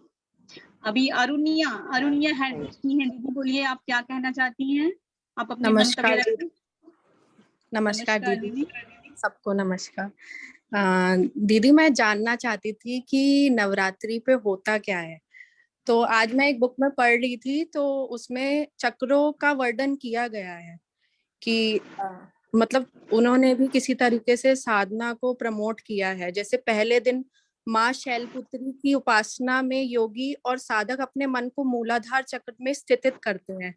तो दूसरे दिन उन्होंने मेंशन किया कि स्वादिष्टान चक्र में मन लगाएंगे, फिर मणिपुर, ऐसे ऐसे करके अंतिम दिन माता सभी को मतलब सभी भक्तों को सिद्धियां प्राप्त कर देती हैं। तो but as far as I am concerned, जैसे मैंने अपनी फ्रेंड्स वगैरह से जाना है तो उनको तो साधना के बारे में कुछ भी ज्ञान नहीं है। वह तो बस ये जानती हैं कि फास्टिंग होती है और तरह तरह के पकवान बनते हैं। तो मतलब still spiritual element is still latent. And इसमें ये भी चीजें दी गई हैं कि जैसे माता को खुश करने के लिए कन्याएं को आईना दें, रोली और खिलौने भेंट में दें। तो मतलब still dogmatic practices is more predominant and spiritual element is somewhere latent. So this is I wanted to share. बहुत बहुत धन्यवाद दीदी। आपने जो भी बातें कही वो भी अभी बहुत प्रासंगिक है। देखिए अगर एक जनरल मैन की तरह देखें कि किसी बच्चे को खुश कर दें तो बहुत अच्छी बात है कि कोई गरीब बच्चा है, अगर हमारे पास समर्थ है तो उसको पेन पेंसिल रबर कटर या कोई खिलौना दिए उसकी खुशी के लिए तो वो तो चलेगा। लेकिन अगर डॉग्मा को बढ़ाने के लिए करते हैं तो ये हम लोग इसका समर्थन नहीं करते हैं। अभी स्वर्ण लता दीदी हैंड रेज की हुई है, मैं उनसे रिक्वेस्ट करूंगी क्योंकि वो फर्स्ट राउंड में है, वो कुछ अपनी बातें रखें। स्वर्ण लता दीदी।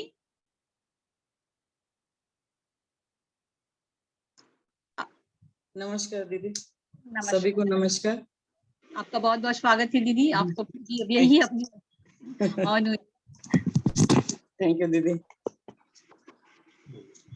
दीदी मैं ये कहना चाह रही थी कि जैसे ये डॉगमा के बारे में आप बता रही हैं तो मैं जैसे दीदी की रसोई पे जो प्राउत का वो प्रचार के लिए करती हूँ तो मैंने आज क्या किया कि जैसे साउंड सिस्टम भी वहां पे रखा और साउंड सिस्टम में वो जो बाबा ने विश्व पिता के लाल वाला जो है संगीत गाना है जो वो मैं रिकॉर्डिंग चलाती रही।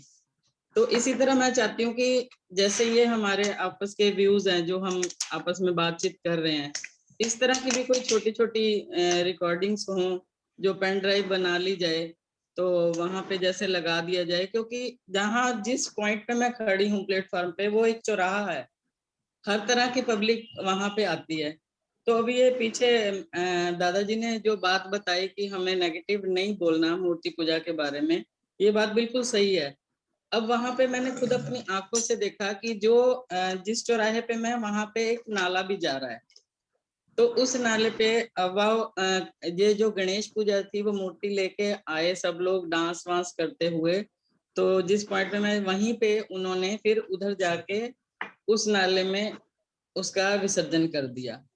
तो फिर मैं कुछ कह सकती नहीं थी, लेकिन मुझे लगा कि भगवान को इतना, परमात्मा को सस्ता बना दिया कि पहले इतने दिन पूजा की और फिर उसका विसर्जन कर दिया गया उस पानी में। तो मेरे साथ भी एक दो मेरे सिस्टर और थी जानने वाली, तो तब मैंने उन्हें कुछ बातें समझाई। तो मैंने कहा ये देखो, परमात्मा को इतना वो कर दिया जाता है। तो ये जो हमारे वैज्ञानिक तरीके से, जो जैसे कि दादा ने बताया, आप लोग भी बता रहे हैं, तो मुझे लगता है कुछ रिकॉर्डिंग हो तो हम बीच बीच में, जैसे वो गाना चले फिर ये बातें चले, अध्यात्म से रिलेटेड भी कुछ चले, थोड़े थोड़ी कोटेशन, तो कैसा रहेगा? मैं आपसे भी जानना चाहती, अपने विचार अभी भी वैसे रिकॉर्डिंग्स काफी हैं। हमेशा राजेंद्र दादा रिकॉर्डिंग बनाते रहते हैं छोटे छोटे, बहुत सारे टॉपिक्स पे, तो मैं डेफिनेटली आपको शेयर करूंगी, वो आप चला सकती हैं। बहुत ही सुंदर है और बाबा से रिलेटेड, स्वाध्याय से रिलेटेड सारा रहता है।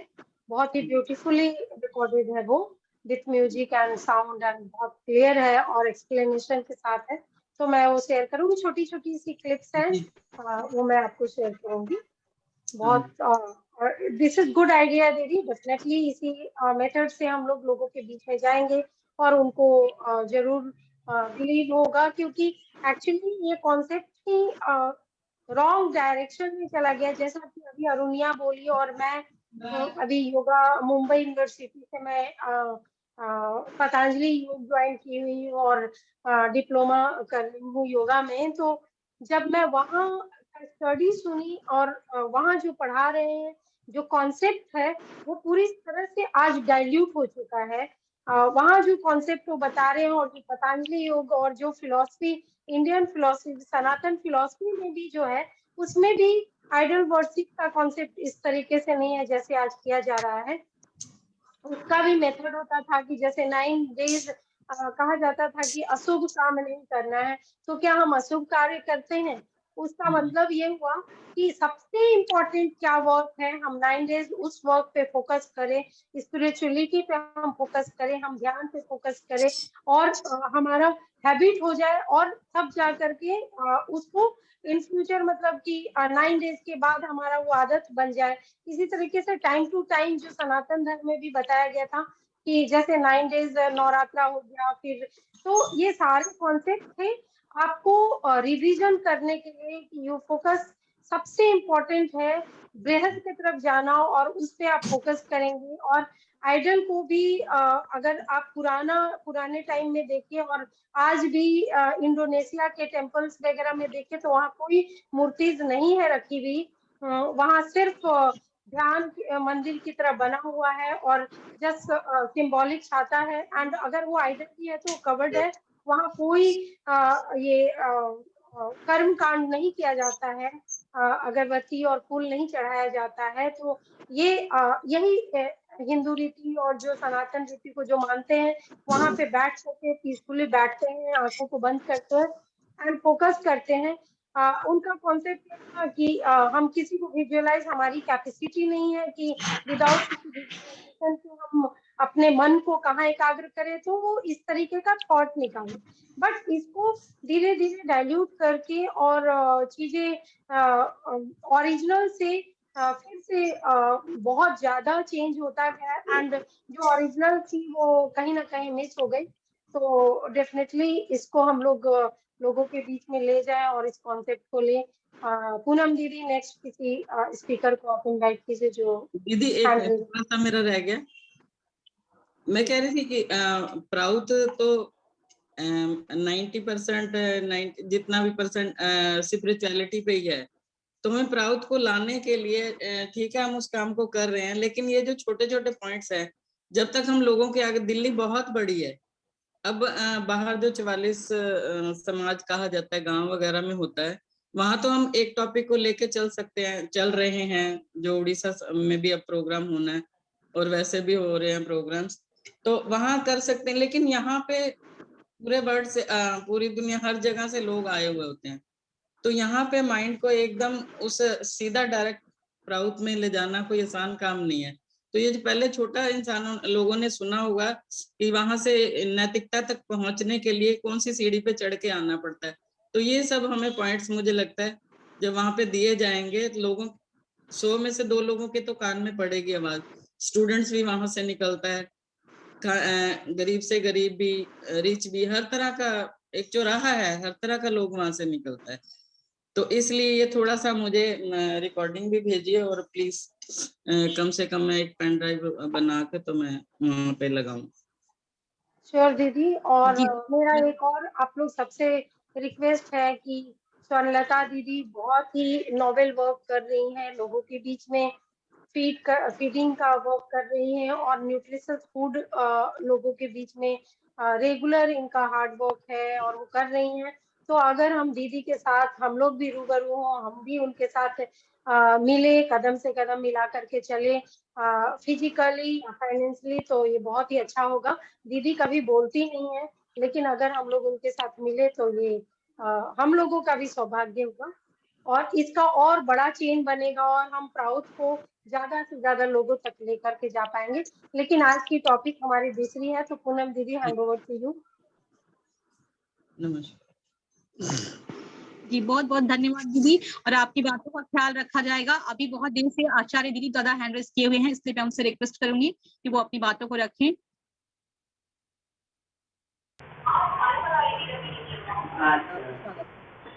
जी जी जी। अभी एक दीदी अरनिया दीदी कुछ बात कर रही थी नवरात्र के बारे में। आनंद मार्ग में भी विजयादशमी एक उत्सव है, हम सब लोग को मालूम होगा। बाबा ने ये आनंद मार्ग के उत्सव में इसको शामिल किया हुआ है, और बाबा ने इसके बारे में कहा हुआ है, जिसको मनाते हैं षष्ठी से, षष्ठी, सप्तमी, अष्टमी, नवमी, दसवीं, 5 दिन का कार्यक्रम होता है। तो उसको कैसे मनाया जाए, तो बाबा उसके ऊपर कुछ इंस्ट्रक्शंस दिए हुए हैं। तो जो षष्ठी का दिन है, बाबा ने कहा ये बच्चों का, इन्फांट जो बच्चे हैं, छोटे छोटे बच्चे हैं, ये उनका दिन होगा, और उस दिन में हम उन बच्चों के बारे में, उनके स्वास्थ्य के बारे में चर्चा होगी, और उसके बारे में ध्यान रखा जाएगा कि उन बच्चों के लिए हम कुछ उत्सव के रूप में कुछ मनाएं। ये षष्ठी का बाबा ने उत्सव के लिए दिया है। सप्तमी में वयस्क लोगों के लिए बाबा ने बोला कि ये उनका दिन होगा। तो वयस्क में सभी लोग अपने जो शारीरिक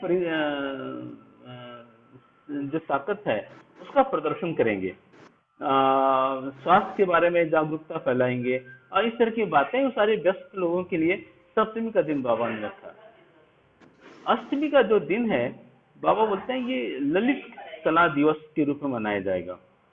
ललित कला दिवस में क्या है, जैसे कि कोई पोयम लिखते हैं, कोई कुछ और पद्य की साहित्य के में जो रुचि रखते हैं, ऐसे जो लोग हैं, इन चीजों को बढ़ावा देने के लिए उस दिन का बाबा ने उस दिन को चुना है। नवमी का जो दिन है वो संगीत दिवस के रूप में बाबा ने कहा किसको मनाएंगे। उस दिन सभी लोग मिलकर के, जो भी हम लोग का अपना एक सिस्टम होता है कि ईश्वर प्रणिधान करना है, धर्म चक्र हुआ, लोग बैठे और उसकी वजह से संगीत के बारे में चर्चा होगी। संगीत के बारे में जो भी संगीत में रुचि रखते हैं उनको गायन का मौका मिलेगा। इस तरह से करके उस दिन को हम मनाएंगे। लास्ट का जो विजयदशमी का दिन है, बाबा ने कहा कि इस दिन में, विजयादशमी के दिन में सभी लोग मिलित ईश्वर प्रदान करेंगे, बैठ करके भोजन किया, सब कुछ किया।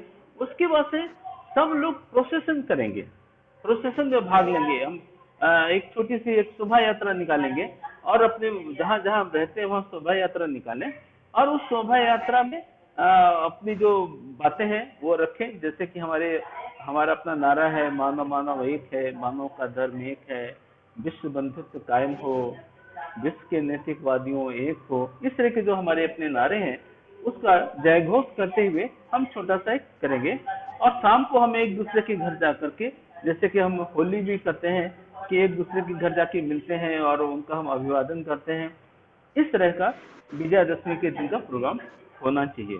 तो ये बाबा ने किसी भी उत्सव को आनंद मार्ग में लिया है, और उत्सव एक अपने आप में अच्छी चीज है। ये मनुष्य की जो कोमल भावनाएं हैं उसको जिंदा रखती है। ये मनुष्य का जीवन केवल आकर के जीने के लिए नहीं है, उत्सव मनाने का ये के लिए हमारा ये जीवन है। तो ये जो लोग नवरात्रि मनाते हैं या जो कुछ कर रहे हैं, हर्ष उल्लास से कर रहे हैं, ये अपने आप में एक अच्छी चीज है। हाँ, उनका एक माध्यम थोड़ा सा उस पर हमको आपत्ति हो सकती है, लेकिन इस उत्सव के साथ में अपना हम कोई दुराभाव ना रखें, ऐसी हमारी इच्छा थी। हमने सोचा कि हो सकता है इस बात की हम यहाँ चर्चा करेंगे तो अच्छा लगेगा। ठीक है दीदी। जी दादा, बहुत बहुत धन्यवाद आपका। आपने चर्या चर्च से संबंधित शारदीय नवरात्र के बारे में जो बाबा ने कहा है उस पर विस्तार से वर्णन किया, और हम समझते हैं सभी लोगों को पता होगा, और अगर नहीं मालूम हो तो निश्चित रूप से इसके अनुसार ही हम लोग नवरात्र मनाएं, क्योंकि बाबा ने इसका पहले से वर्णन किया हुआ है। मीतू दी थोड़ा देर पहले हैंड रेज की थी, क्या वो कुछ कहना चाहती हैं? हाँ, थैंक यू दीदी। मीतू देखिए, मेरा तो एक ही पॉइंट है जिसपे मैं बोलना चाहती हूँ, और मेरा बहुत फर्म बिलीव है कि इस मूर्ति पूजा ने हमारी आध्यात्मिक उन्नति की, समाज के आध्यात्मिक उन्नति का बहुत बड़ा नुकसान किया है। इतना नुकसान शायद मुसलमानों ने लोगों को हिंदू बनाने में या क्रिश्चियंस ने नहीं किया, जितना अपने ही घर के लोगों ने अपने घर को जलाने में किया है। तो अगर हम ये एक आशा की किरण भी ये है कि जो आजकल की जनरेशन है वो कोई मूर्ति पूजा वूजा नहीं करती है, पेरेंट्स के दबाव में आके कर ले तो अलग बात है, बिकॉज उनका कनेक्शन ही नहीं हो पाता परमात्मा के साथ। मतलब जब तक आप कनेक्ट नहीं हो पाते, मुझे समझ नहीं आता लोग पूजा कैसे कर लेते हैं। ये मेरे मन में डे फर्स्ट से प्रॉब्लम थी। जिस दिन पहली बार मैंने आरती गाई तो उस आरती में आप ये कर देते हो, आप वो कर देते हो, आपने इसको तारा, आपने उसको तारा। मैं सोच में पड़ गई, बाय गॉड मैं सोच में पड़ गई कि हम तो संग छदम करते हैं, कहीं नहीं लिखा होता कि बाबा ने ये किया। हम अखंड मंडलाकारम करते हैं, कहीं नहीं लिखा। सुप्रीम कमांड में भी कहीं नहीं लिखा कि भाई परमात्मा ने ये कर दिया। यहाँ तो आप एक तरह से क्या कहा जाए, बटरिंग कर रहे हो गॉड को। फिर एक्सचेंज ऑफर चल रहे हैं, तुम ये कर दो फिर मैं तुम्हें ये कर दूंगा, ये कर दो। कहीं कनेक्शन तो है ही नहीं ना परमात्मा के साथ। जब तक कनेक्शन जिस भी, चाहे आप एक जॉब भी कर रहे हैं, जब तक आपका मन नहीं लगेगा उसमें, मन उसके काम के साथ कनेक्ट नहीं होगा, आप ढंग से नहीं कर सकते। ये एक नेचर्स रूल है। इसी वजह से आज की जो न्यू जनरेशन है वो मूर्ति पूजा को बहुत ज्यादा इंटरेस्टेड नहीं है। ये एक आशा की किरण है, और उसमें हम एक ही वर्ड कह सकते हैं, एंड वो वर्ड बहुत फेमस हो चुका है, meditation and meditation. Instead of कि भाई आप आनंद मार्ग की मेडिटेशन करें या कहीं की मेडिटेशन करें, योगा वाले तो कोई मंत्र मंत्र देते नहीं है, but they talk about the meditation. तो हमें उनको समझाना पड़ेगा कि आपको जब तक कनेक्ट नहीं होगे आप परमात्मा के साथ, तब तक वो पूजा नहीं। तो ये मेरा बड़ा मुझे बहुत कष्ट होता है सोच के कि मूर्ति पूजा ने हम लोगों का बहुत नुकसान किया है, बहुत बड़ा नुकसान किया है। थैंक यू दीदी। जी धन्यवाद दीदी। जी, मूर्ति पूजा निश्चित रूप से जड़ की तरफ ले जाती है। जड़ चीजें जो है उसका ध्यान करने से मन भी जड़ होता है, इससे नुकसान तो होता ही है। इसमें बाबा ब्रह्म सद्भाव में लिखते हैं, उत्तमो ब्रह्म सद्भाव मध्यमा ध्यान धारणा जप स्तुति यशाधमा मूर्ति पूजा अधमाधमा। मतलब मूर्ति पूजा को सबसे अधम बताया गया, ये तंत्र में ही बताया गया है, बाबा ने इसको बार बार रिपीट किया है। कोई अभी दीदी एक जुड़ी है सहिष्णुता आचार्य, क्या वो कुछ कहना चाहेंगी? दीदी क्या कुछ शेयर करना चाहेंगी? स्नेहल आचार्य भी आज जुड़ी थी कि मैं उनको बुलाती हूँ, उससे पहले ही वो शायद लेफ्ट हो गई। हाँ, वो लेफ्ट हो गई। सहिष्णुता आचार्य दीदी को अभी जुड़ी हैं, क्या ये कुछ कहना चाहेंगी? लेफ्ट हो गई हैं, आई थिंक वो है नहीं। किसी और को ले सकती हैं दीदी। जी नमस्कार। सहिष्णुता आचार्य अभी अभी जुड़ी हैं। हाँ जी हेलो, जी नमस्कार दीदी, आवाज आ रही है? जी दीदी एक्चुअली मैं तो अभी जुड़ी हूँ। मैं थोड़ा कुछ इसमें यही बोलना चाहूंगी कि अभी जो मूर्ति पूजा, मतलब बाबा तो ये जो आपने श्लोकस बोला, लेकिन कैसे मनुष्य को निकाला जाना वही मैं समझ नहीं पा रही। कि कल भी मेरे को किसी मतलब एक व्यक्ति से बातें हो रही थी, अभी नवरात्रि चल रही है, उन्होंने मतलब बातें जो किया दुर्गा पूजा ऐसे करके, देवी पे इतना उनको बिलीव हो गया है कि वो समझना ही नहीं चाह रहे। मैं बार बार एक ही बात उनको समझाने की कोशिश कर रही थी कि आपको सिर्फ ये जानना है कि आप आत्मा है और आपको परमात्मा में मिलना है। तो आप जो इतना जड़ जगत में भागते रहेंगे, आपका जो जहाँ से आप आए वहां नहीं जा पाएंगे। समझा समझा कि मैं 1 घंटा मेरा टाइम बर्बाद हुआ, लेकिन मेरे को नहीं लग पाया कि मैं उनको कुछ मतलब समझा पाऊंगी करके। मतलब बहुत मूर्ति पूजा किसी के आस्था पे भी बात होती है ना दीदी, निकालना बहुत मुश्किल जैसे लगता है। तो मैंने बस उनको इतना ही समझाया कि पहले आप थोड़ा-सा आइए आश्रम आनंद मार्ग को। बहुत सारे लोग जो भी मिलते हैं ना, मैं देखती हूँ, तो बस इतना ही बोलती हूँ कि आप एक बार आनंद मार्ग में आइए और जानिए क्या है थोड़ा-सा। तो आपको खुद ही पता चलेगा कि मतलब जब साधना बैठते हैं, तो क्या मतलब मन में रियलाइज़ेशन होता है। मतलब वो बहुत मतलब है भक्त टाइप के तो हैं, लेकिन वो जो है ना मतलब क्या बोलते हैं ना, भटके हुए जैसे नहीं रहते हैं, भटका हुआ इंसान। सब पूजा करेगा, सब कुछ करेगा, लेकिन वो कहाँ रियल जाना चाहिए, वहाँ नहीं जाना चाह रहे हैं लोग। तो ऐसा थोड़ा-सा मेरा यही कल से थोड़ा-सा ये था दीदी, और कुछ तो बहुत कुछ है, लेकिन नहीं बोल पाऊँगी अभी। आप लोग को मैं सुन नहीं पाई। बहुत धन्यवाद आपका अपने विचार रखने के लिए। ये तो बहुतों के साथ होता है दीदी। सबके अपने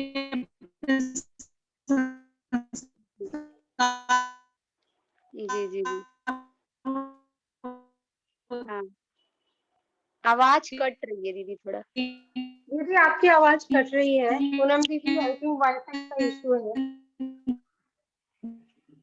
और पूनम जी, दीदी आई थिंक वाईफाई का इशू है वहाँ पे, बार बार उनकी आवाज कट रही है। जी दीदी, नमस्कार दीदी।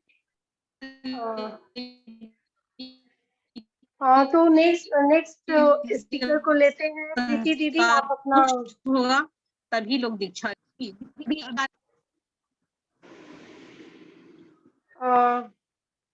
पूनम दीदी आपकी आवाज बार बार कट रही है। आई थिंक वहाँ वाईफाई की इशू होगी शायद। जी अभी आवाज आ रही है दीदी। जी जी अभी नाउ यू आर ऑडिबल। प्रीति दीदी हैंड रेज करी है तो यू कैन टेक ऑफ। दीदी मुझे जी कुछ प्रीति दीदी कहना आपके नहीं है, साथ मुझे पूछना है इनफैक्ट, जी क्योंकि मुझे तो आई थिंक बहुत कम नॉलेज है। मेरे को तो बहुत अच्छा लगता है मैं दिलीप दादा को सुनूं, मीरा दीदी को सुनूं, या कोई भी कुछ बाबा की बात बताते तो वो मेरे लिए लर्निंग होती है। मुझे ये लगता है कि क्योंकि मैंने लिटरेचर तो मैं पढ़ रही हूँ अभी बाबा का, और गीता को मैंने पढ़ा नहीं है, बट क्योंकि कृष्ण आए थे और गीता लिखी गई थी उस बेसिस पे जो भी उन्होंने कहा, तो क्या ये पॉसिबिलिटी है कि आनंद मूर्ति जी को तो शायद सब नहीं जानते हैं, या हमारे लिए बहुत डिफिकल्ट है किसी को ये समझा पाना कि ये सही या गलत। तो क्या ये पॉसिबल है कि हम गीता के श्लोक के बेसिस पे, या ये कह के कि गीता में ऐसा लिखा है तो कुछ हम ऐसा कर पाए? दीदी बहुत सी चीजें वहाँ दादा क्या कुछ कहना चाहते हैं? आचार्य जी कुछ कहना चाहते हाँ हैं तो जी जी जी। नहीं, वो प्रीति दीदी ने जो बात उठाई है कि गीता में कृष्ण भगवान जी ने बहुत सारी बातें कही और शिव भगवान ने भी बहुत सारी बातें कही हैं। इन सब की चर्चा उसकी व्याख्या आनंद मूर्ति जी ने की है। उनके जो आप जितने भी सुभाषित संग्रह जो पुस्तक है, आनंद वचनामृतम जो पुस्तकें हैं, नमामि कृष्ण सुंदरम जो पुस्तक है, या नमः शिवाय शांताय जो पुस्तक है, उन सबों में उसके बारे में बाबा ने चर्चा की है। तो होता क्या है कि जो गीता में बहुत सारी चीजों की जो व्याख्याएं लोगों ने अपने अपने ढंग से की है, उस व्याख्या में कहीं कहीं जहां भी बाबा ने समझा कि वो व्याख्या कहीं गलत हो रही है, तो उसको बाबा ने सुधारा और अपने प्रवचनों के द्वारा उसकी ऐसी व्याख्या की जिससे कि लोगों को आसानी से बातें समझ में आ सके। तो होता क्या है कि बाबा भी तो हमको गीता से और शिव भगवान शिव की कही हुई चीजों से जो आगम निगम जिसकी बाबा ने चर्चा की, उसके द्वारा समझाया है हम लोग को। तो जो बाबा ने जिस तरह से समझाया है, हम उन पुस्तकों को थोड़ा पढ़ें, थोड़ी सी जानकारी करें, तो आपको बहुत इंटरेस्टिंग लगेगा। फिर हम गीता को दूसरों के सामने जिस तरह से हम चाहते हैं पेश कर सकते हैं। वरना क्या होगा कि वो मान लीजिए चतुर्वर्ण व्यवस्था है, गीता में भी उसकी कृष्ण भगवान ने चर्चा की है, और उसी चतुर्वर्ण व्यवस्था को हमारे प्रवृत्ति में भी है। लेकिन प्रवृत्ति में जो उसकी व्यवस्था है, जिस तरह की बातें जो हम समझते हैं, जो वर्ण, जो रंग, जो मानसिक कलर है, उसके बारे में हम चर्चा कर रहे हैं, हम जाति की चर्चा नहीं कर रहे हैं। तो वो जो आदमी, दूसरा आदमी जो गीता पढ़ता है, वो चतुर्वर्ण को कहेगा कि भगवान ने कहा कि ये जो शूद्र है, वैश्य है, क्षत्रिय है, विप्र है, ये तो भगवान की दी हुई चीजें हैं, तो उसकी व्याख्या गलत हो जाएगी। तो जब हम गीता के बारे में लोगों से चर्चा करें तो ये आवश्यक है कि हम जो बाबा ने जिन बातों को कहा है, जिस ढंग से कहा है, उसको पहले समझने की कोशिश करें, फिर हम दूसरों को समझाएं कि ये चीजें क्या है। नहीं तो वही अर्थ का अनर्थ हो जाता है। लोग जैसे अभी तक हजारों वर्षों से हम जाति व्यवस्था को लेकर ढो रहे हैं।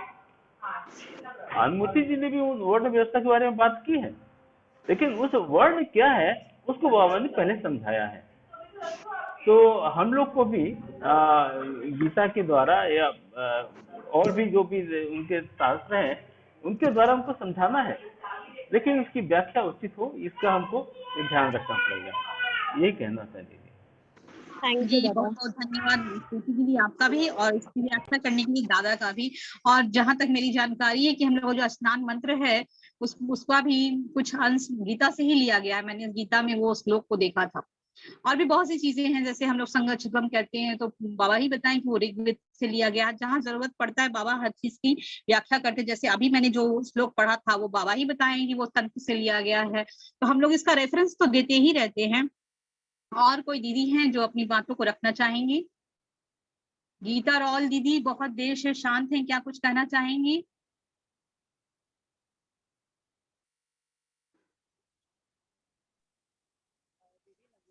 गीता रॉल दीदी, क्या आप, अगर आपको सुविधा हो तो आप 2 शब्द कहें।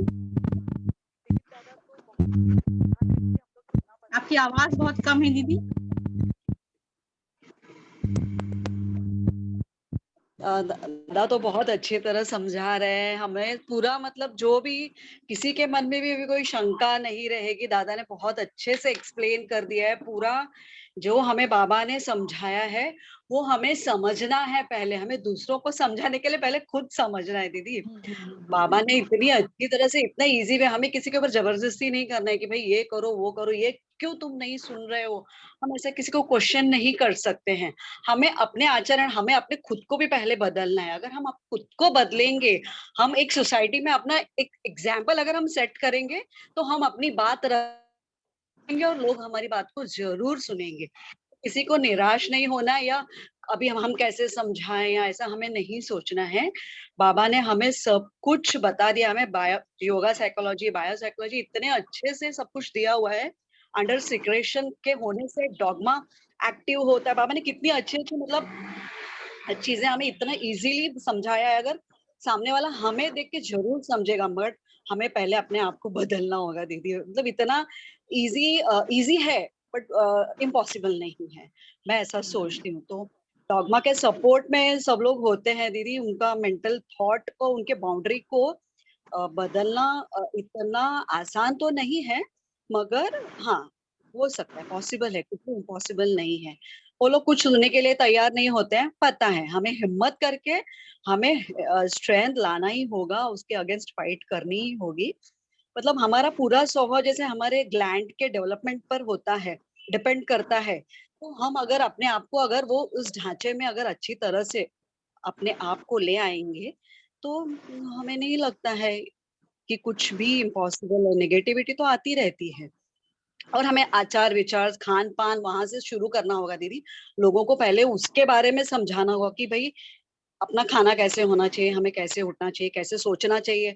तब लोगों की सोच, क्योंकि खाने पीने से बहुत कुछ बदलता है दीदी। हमारे आचार विचार सब कुछ खान पान पे भी डिपेंड करता है। तो धीरे धीरे हमें स्टेप बाय स्टेप जाके वो अगर हम सब कुछ समझाएंगे, तो definitely people will listen and they will just convert. कोई प्रॉब्लम नहीं होगी, बट बाबा के ऊपर विश्वास और अपने आप को पूरा पहले हमें मतलब चेंज करना होगा। तो जैसे बाबा ने बोला, शिव और शक्ति का मिलन ही भगवान है। आनंद की अनुभूति ही भगवान है, तो गॉड है, तो वो सब अगर ब्रह्म का मतलब ही सुप्रीम कॉन्शियसनेस है, मोक्ष मुक्ति पाना ही धर्म है, अगर ये हम बात को हम समझेंगे तो ही हम लोगों को समझा पाएंगे। तो दिलीप दादा, thank you very much, I just loved how you explained it, सच्ची में thank you very much. Thanks Poonam दीदी, थैंक यू। पूनम दीदी हमारे बीच में नीना रमन दीदी हैं, उनको आप इनवाइट कीजिए, बहुत ओल्ड मार्गी है, वेरी डेडिकेटेड है, तो आप उनको इनवाइट। जी मीना रमन दीदी, नमस्कार जी आपका बहुत बहुत सभी स्वागत को। है। नमस्कार नमस्कार। मैं जहाँ तक जानती हूँ, मैं अपने उस बात को सामने रखना चाहती हूँ, क्योंकि आनंद मार्ग में मैं रही हूँ और अभी भी जुड़ी हुई हूँ, ऐसी बात नहीं है, और बाबा की फिलॉसफी को मैं भी समझती हूँ। लेकिन मेरा एक कहना है कि क्या कोई भी, जैसे नवरात्र की पूजा अभी कर रहे हैं, इसके बाद 9 दिन कंप्लीट होने के बाद क्या देवियां नहीं रहती क्या? तो लोगों को ये समझाना है कि पूजा के लिए आप साधना करो, आपको हमेशा वो देवियां और वो जो परमात्मा आपको दिखना है वो दिखेंगे और आपके साथ हमेशा रहेंगे, क्योंकि शरीर में जो हमारे 7 चक्र हैं, 7 चक्रों पर ही परमात्मा बैठे हुए हैं, देवी उनकी शक्तियां हैं। तो हम लोग शक्ति की पूजा करते करते अपनी मनोकामना पूरी कर रहे हैं, और हमारे जो चाह है, इच्छा है, वो कभी खत्म ही नहीं होती है। तो इस सृष्टि में परमपिता परमात्मा ही एक ऐसे हैं जो हमारे कहने से पहले ही उनको सब पता होता है कि हमें क्या चाहिए, तो क्यों ना हम सिर्फ उन्हीं की पूजा करें। तो इस चीज पर थोड़ा सा ज्यादा फोकस दे तो शायद लोग समझेंगे इस बात को। और उनको ये कहना है कि कोई भी पूजा हम लोग करते हैं तो वो उतनी ही दिनों तक रहती है, उसके बाद नहीं रहती, ऐसा बात नहीं। आपको अगर बाद में भी उन देवियों को का दर्शन करना है, पूजा करना है, तो आप साधना कीजिए, तो इस तरह से साधना के मार्ग पे उनको लेके आ सकते हैं। मेरा तो यही कहना है, पता नहीं मैं कितना ठीक बोली हूँ, मालूम नहीं। नहीं दीदी, आप बिल्कुल सही बोल रही हैं, लेकिन ये जो मैंने अपने रीड किया है वो मैं देखती हूँ कि लोग उसके बाद विसर्जन करते हैं। एक भय लोगों में रहता है कि इसके बाद भी लोग देवी को रखेंगे तो बाकी काम कैसे करेंगे। जैसे ही 10वीं की लोग पूजा करते हैं, तुरंत नॉनवेज खाना शुरू कर देते हैं। मतलब 9 दिन तक तो ठीक चला, 10 अभी पूरा नहीं हुआ कि उनका ध्यान दूसरी तरफ लगना शुरू रहता, और इस वजह से ही फिर वो देवी को रखना पसंद नहीं करते हैं। मतलब लिमिटेड है, अपनी जरूरत पूरी हुई तब तक भगवान से रिश्ता है, जरूरत खत्म तो वो लोग तो भगवान को भी किनारे करके अपने काम में लग जाना चाहते हैं। और ये खाना पीना जो है, खान पान बहुत इंपॉर्टेंट पॉइंट है, इसकी वजह से बहुत लोग पूजा नहीं करते। साधना में बहुत लोग इस कारण से नहीं आना चाहते हैं, हम लोगों को। बहुत बहुत धन्यवाद दीदी आपका। दादा कुछ कहना चाह रहे हैं? दीदी हमारे बीच में प्रभा दीदी है, उनको आप इनवाइट करिए। क्या बोली दीदी, हमें क्लियर नहीं हुआ। प्रभा दीदी है, प्रभा जी। प्रभा दीदी, आपका बहुत बहुत स्वागत है, आप अपने आप को अनम्यूट करें। प्रभा दीदी, क्या आप कुछ कहना? नमस्कार दीदी। नमस्कार दीदी। नमस्कार दीदी। बहुत अच्छा लगा सेशन। मैं अपने एक्सपीरियंस से कुछ कहना चाहती हूँ।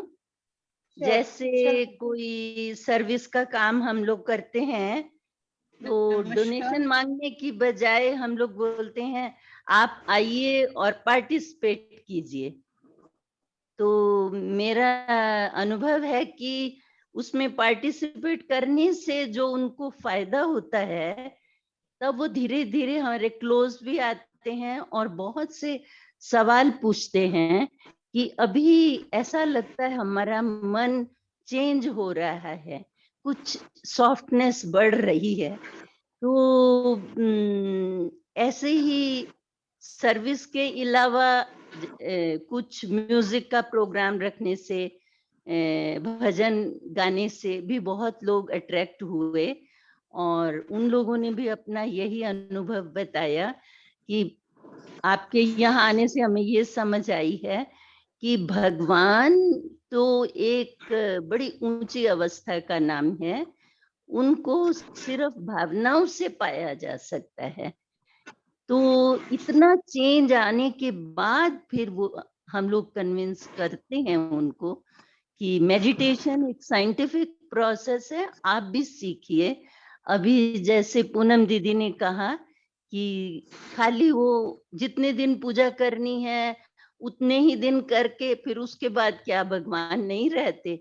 वो तो फिर भी चाहते हैं तुम सात्विक खाना खाओ, रोज सुबह शाम पूजा करो और सेवा का काम करो, और भगवान की पूजा करनी है तो अच्छे अच्छे भजन गाओ, अच्छे लोगों का साथ के साथ रहो। तो ऐसी चर्चा करने से मैंने देखा लोग अपने आप से मेडिटेशन सीखने को रेडी होते हैं, और लेकिन वो चाहते हैं कि एक्टिविटीज होती रहें, कभी बंद ना हो, क्योंकि एक्टिविटी बंद होने से उनको थियोरेटिकल लगता है, और थियोरी तो उन्होंने जीवन में इतना ढोया है, इतना उसका बोझा सहा है कि अब वो और थियोरी को नहीं सुनना चाहते। वो सिर्फ प्रैक्टिकल उसमें पार्टिसिपेट करके आनंद उठाना चाहते हैं, और सच में आनंद की झलक उनको मिलती है तभी वो फिर मेडिटेशन सीखते हैं। मेरा इतना ही शेयर करना था एक्सपीरियंस। नमस्कार। नमस्कार, नमस्कार दीदी। थैंक यू दीदी। आई थिंक पूनम दीदी का नेट का इशू है। अच्छा, पूनम दीदी आ गई हैं। जी पूनम दीदी, हमारे बीच में दीदी अमृता है। अमृता दीदी हैं। अब यंग जनरेशन के बच्चे हम लोगों के बीच में जुड़े हुए हैं, तो जैसे अरुणिया है, अमृता है, इन लोगों की ओपिनियन भी हम लोग सुनेंगे। दीदी अमृता दीदी को इनवाइट करें। अमृता दीदी, क्या मैं ऑडिबल हूँ? जी दीदी नमस्कार, मेरी आवाज आ रही है? नमस्कार। नमस्कार, बहुत बहुत स्वागत है। आप अपने विचारों को कंटिन्यू कीजिए। हाँ, पता नहीं मेरी आवाज ऑडिबल है कि नहीं। यस यस, ऑडिबल है, ऑडिबल है। ठीक है, नमस्कार सभी को। मैं अपना कुछ भी बोलने से पहले मैं अपना अनुभव बता देती हूँ, क्योंकि जिस पर हम लोग डिस्कशन कर रहे हैं इस चीज को मैंने जिया है, और किस तरह से मेरा कन्वर्जन हुआ, मैं कैसे कन्वर्ट हुई। देखिए बाई बर्थ में तो आनंद मार्ग की, पिता तो मेरे वही पहले वही उन्होंने दीक्षा लिया था, और उनके संगति में आकर मेरी माँ ने दीक्षा ले लिया। लेकिन जब मेरा जन्म हुआ तब तक तो हम लोग आश्रम जाते थे, कीर्तन साधना सब कुछ करते थे। मुझे याद है 3-4 साल तक मेरा नामकरण भी उसी विधि से हुआ है, आनंद मार्ग विधि से। लेकिन बाद क्या हुआ कि फिर पता नहीं, ये जैसे कि मैं मानती हूँ मेरी लाइफ में कुछ भी होता है ना, तो उसमें कोई बहुत बड़ा सीक्रेटिव रीजन होता है, और बाबा ने मुझे, मैं इसीलिए मैं कभी कभी बिल्कुल निश्चिंत हो जाती हूँ, कभी कभी बिल्कुल केयरलेस भी हो जाती हूँ, क्योंकि मुझे मालूम है कि मेरा केयरलेस होने के पीछे भी कुछ ना कुछ कारण है, बाबा कुछ ढूंढवाना चाह रहे हैं, करना चाह रहे हैं, क्योंकि जब तक किसी बात पर अमृता आप अपना जाएंगे नहीं, सिर्फ अंदाजा लगा सकते हैं, लेकिन जब प्रैक्टिकली इस चीज को जीते हैं तब आप एक्यूरेट इस चीज को जज कर सकते हैं कि कमी कहाँ से आती है।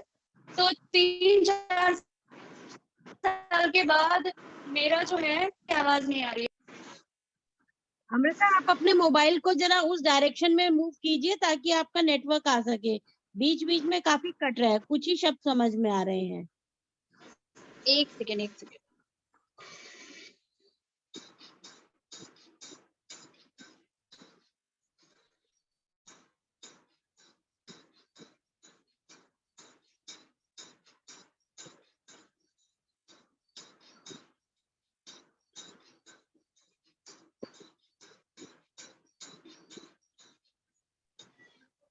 आवाज नहीं आ रही है ना? आई थिंक अब आ रही है मेरी आवाज? हाँ जी, आ रही है।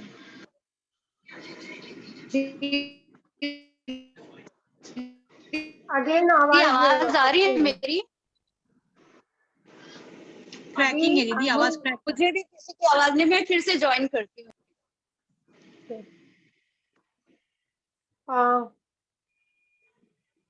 आई थिंक वहाँ नेटवर्क इशू है।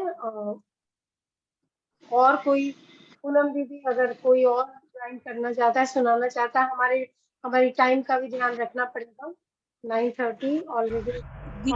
सुजा दीदी हैं हमारे साथ, आपको शेयर करेंगे।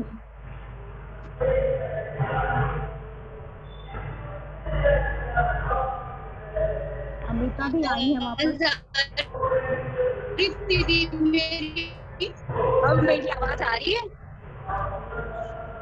आवाज आ रही जी, आप कोशिश कीजिए, थोड़ा क्रैक कर रहा है आवाज। ये नेटवर्क इशू है, इसलिए क्लियर नहीं आ रही है। प्लीज जब अच्छे से आए तो मुझे बता दीजिए, तब तक चाहे तो कोई और बोल सकते हैं। जब ये नेटवर्क इशू कम वो हो जाएगा मैं बोलूंगी। जी जी, तब तक ये लोकेश दादा हैं, क्या ये कुछ कहना चाहेंगे?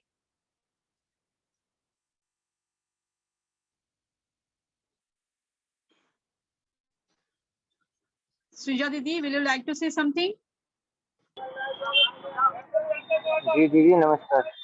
नमस्कार दादा।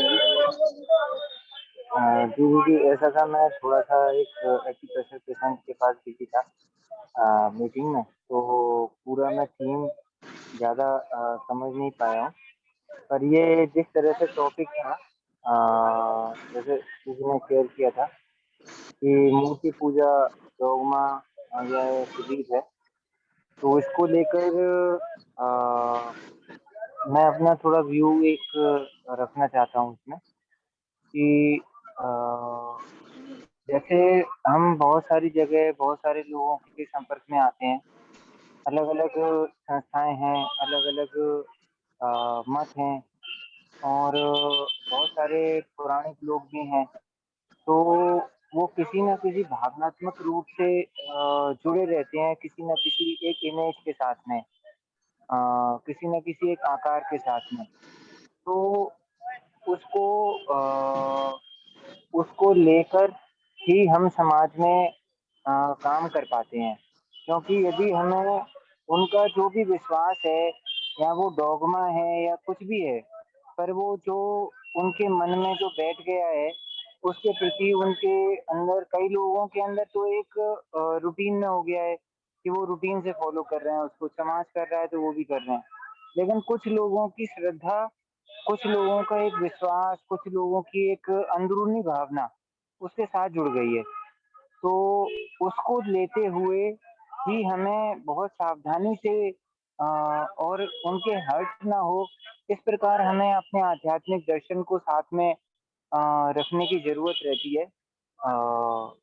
वो कई सारे इस तरीके के पहलू मुझे देखने को मिलते हैं, हमें देखने को मिलते हैं, तो मेरा यही कहना था कि उनकी भावनाओं को देखते हुए हमें बहुत सावधानी से अपने आध्यात्मिक दर्शन को रखने की जरूरत पड़ती है। हमारे आध्यात्मिक दर्शन में जो भी मूर्ति पूजा का निषेध है या हम परमात्मा परम ब्रह्म तारक ब्रह्म की ओर हमारा उद्देश्य है जाने का, तो उस चीज को हम किस प्रकार चैनलाइज करेंगे, बहुत ही भावुक और प्रेमपूर्ण शब्दों में उनके साथ तालमेल बिठाने की मुझे लगता है आवश्यकता है। समाज में बहुत बड़ा वर्ग ऐसा है जो भावनात्मक रूप से उसके साथ जुड़ा हुआ है। मैकेनिकल जो है सो है, तो इसलिए उसको हमें तालमेल बिठाना है, बस मेरा यही कहना है। जी।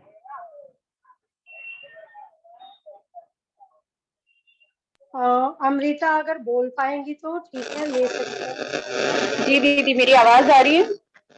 हाँ जी जी जी, सभी को नमस्कार। कहना ये चाहती हूँ कि मैंने तो इस चीज को जिया है जिस पर आप डिबेट कर रहे हैं। मैंने प्रैक्टिकली उस चीज को जिया है और किस तरह से मेरा कन्वर्जन हुआ है तो वो मैं बताती हूँ ताकि समझ में आए। देखिए, बाई बॉर्न मेरा जन्म तो आनंद मार्गी परिवार में ही हुआ, मेरे पिता की वजह से, और मेरी माँ पापा की जब वर्क में आई तो वो भी आनंद मार्ग, नामकरण सारा विधि आनंद मार्ग सिस्टम से हुआ। 3-4 साल जी मानिए बाबा को मुझे बहुत कुछ सिखाना था प्रैक्टिकली, क्योंकि मैं इस टाइप की इंसान हूँ ना कि जब तक मैं किसी चीज को प्रैक्टिकल नहीं देखूं, शुरू में जजमेंटल टाइप की थी शुरू में। तो जैसे आज मैं देखती हूँ बहुत सारे लोग जजमेंटल हो जाते हैं, किसी को भी देखकर नेगेटिव बोलना शुरू कर देते हैं। तो अगर मैंने वो चीज जी नहीं होती तो शायद मैं भी ऐसा ही करती। मैंने भी जब गैप हो गया, हम लोग कुछ साल के लिए गांव चले गए। गांव में जो है हमारा बाकी जो फैमिली है वो लोग आनंद मार्गी नहीं है, वो लोग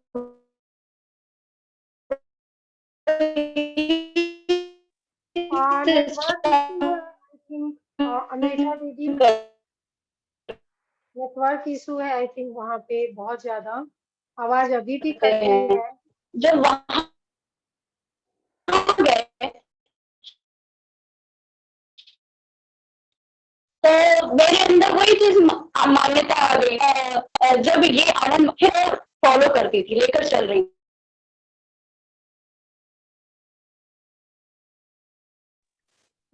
आवाज नहीं आ रही है पूनम दीदी मुझे। हाँ दीदी, मैं डिस्कनेक्ट हो गई थी, डिस्कनेक्ट हो गई थी। तो उसके वजह से ये हुआ कि मैं उस चीज को फॉलो करने लगी। तो मैंने भी वो चीजें की हैं जिस पर आज हम लोग डिस्कशन कर रहे हैं। पापा बहुत समझाते थे कि ये चीज सही नहीं है, तो मैं मानती नहीं थी। क्यों? क्योंकि मेरी मान्यता है ना, मैं तो मानती थी ना कि वो देवी, वो देवता, वो है। क्योंकि मुझे साइंटिफिकली नहीं समझाया जाता था, मुझे फोर्सफुली कर पापा ने एक बार तो बहुत ही एग्रेसिव भी हो गए थे मेरे पे। पापा बहुत एग्रेसिव हो गए थे। मैंने यही नवरात्रों का ही पूजा किया हुआ था, मतलब व्रत रखा हुआ था। तो उस वक्त देखिए, अगर आप किसी को फोर्सफुली किसी चीज के अगेंस्ट जाने के लिए कहेंगे तो वो उसके अंदर या तो आप ही के प्रति नफरत आ जाएगी, आपसे ही उसको एक बैर हो जाएगा, या वो आपको ही गलत मानने लगेगा, या वो सोचेगा। किसी भी चीज को आप नेगेटिवली या फोर्सफुली नहीं चेंज कर सकते। देन ये नवरात्रों के दौरान ही उसके बाद पापा ने छोड़ दिया, बोला कि ठीक है जो कर रहा है तुम करो, तुम्हारी मर्जी है। और मेरी मम्मी भी छठ पूजा ये सब करती थी, छोड़ दिया, इवन वो सारा अरेंज भी करते थे। देन उस नवरात्रों के दौरान ही मुझे खुद ही यहाँ पर सेटिस्फेक्शन नहीं है। यहाँ पर जो है परमात्मा को पाने का और उनको रियलाइज करने का वो साथ है कि बाई बॉर्न आनंद मार्गी थी तो मैं बाबा को तो मानती ही थी, एज अ गुरु या भगवान भी उन्हीं को मानती थी। लेकिन मुझे लगता था ये भी है और बाकी भी है, ये मुझे लगता था। फिर बाद में उन्हीं की कृपा से मुझे खुद ये रियलाइजेशन हुआ, और बहुत छोटी एज में, जब मैं 7th 8th में थी तभी ये रियलाइजेशन हो गया। तो मैंने इसको जो है